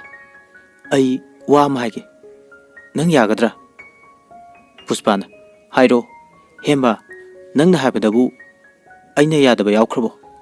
Hemba na nang asing mayani ko. Puspa na khume. Hoi haiba ho nusibo. Hemba na Puspa nang lana di khan ko. Ayam pakhale. Aduna aikhoi ani achetpa mari haibadi kanamta khangandaba. Ibani tigi oiba mari mathamna sari. Puspa ngayak to minele. Hemba su ngayak to minele ba matungda. Hemba na mu kaidore Puspa yaningdre sinatro. Yaningdre su kaisu kaideda. Ai nangonda yadaba yade haibadi nate. Adubu nangmu nusiba heman kibana. Nangbu aigi oiba phanglaroidra haibagi pakhatpane. Puspa na khume khange aisu nang naibu nungsibibagi haibani haibasu. Hema namu nang na du yadragana aikoi ni selase. Hema na haribadu Puspa na yarak laroi khanbagini selase haribani. Puspa na khume ai jenbadi ngamkhiroi. Ai angang yam oiri. Yumda matam khara laikhige. Hema na Puspa nang khalluda nang nupini munna di khallo. Nangonda yada yade habisu leite. Nupi gi punsidi yam lubne. Aduna aikoi ni chenbana phani. Puspa na Hemba chenbadi ai ngamkhiroi. Aduna nang na habado ai yarageba. Hemba na munna di khallo. Haujikan gi nupa singbu pangtha thajaganu ko. Puspa na khume Hemba aina nangonda thajadaba kaisuk laiti. Aikoi ani asuk yam nungsinai jidi. Aduna Hemba aina kaisu thajadaba laiti. Hemba namu fare dudi nang sutum na batawro thenge. Ai sutum lage. Hayeng pung ama daida ibani thengnara jaiduna. Good night hainaraga makhoi ani phone do thamnakhr. Somdana kisan tumba yadre harau mandana ma ahing du matum lare khale. Nungai ba pongtok poine table da phamlaga diary da lesna da mana nungsi haikiba madi lesna na hairko singdo diary du de sel wakal nungai ba kaya sagatuna kisan thongnau do hangdoktuna thabal mamngal bu yenglaga mathanda khanje aduga diary du de sel kisan na diary du da asumna iri ngasidi thabal je yam phaje lesna ngasigi thabal faraba ahing sida aikhoi ani phaminaduna thabal mangal se yengminarabadi yam nungaini ko thabal gi mangal daisu nangna yam hele phajabasu khangde ngasi se ayam harawi lesna nangdi haraw nungai ba karimta phawdabra phawramloi nangdi khange lesna nangse aigi ta oijage ko diary do khumjanduna mapal da thoklaklaga ꯀꯣꯏꯆꯠ ꯆꯠꯂꯦ ꯑꯗꯨꯒ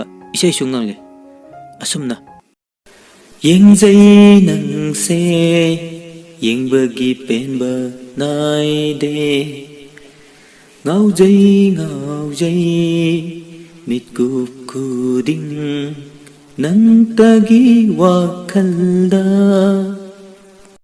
akanba nonglay kayana thingba ngamlaroi aigi nungsibase aduga ma nokphesu tawri khangdreda aigi nungsibase yamsu nungsi asumna numitoma adum nongan khre lesna nganna hogolaga thaba ingkang loisinaba hotnaringe lesna makok to kanna chigle lesna makok chingman badi phamungda changle hogot pangamdre makok to chingmandana purnimana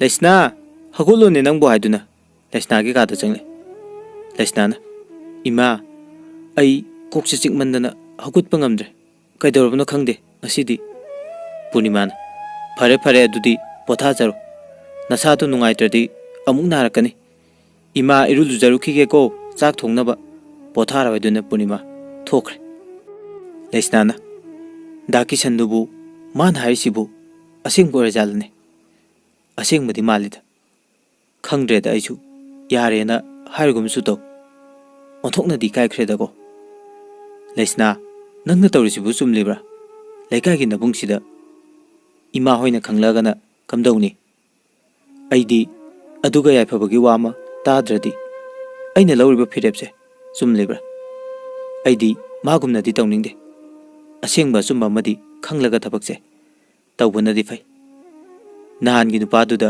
aina haikiba wadubu ma haidra jalane phate da ko noise yaifaba nang nongmadi asengbaje khanglakpa oyugo aina nangbu Thamoy sing nang nusiba magta oradi wase aduna lesna mamitagi mapisu tari Purnima iru jaruba kare aduga machanu pida kaure lesna nangbu khara phara bro lesna na khumi khangde ima kokse adum chiklaga leire Purnima na chak loiduna machanu pi lesna da chak khara chasil loiduna Purnima na chak inbirame aduga kokchikpage guli su pijarme Lesnana Yare Ima nang potha jero ngasai de waram lani ngasidi imana thaba khaisu loina tawrabanina Purnimana aigi di khalunu ichata naba phana phona ko imana thaba kitang tobobu kaigi wadoino wadeda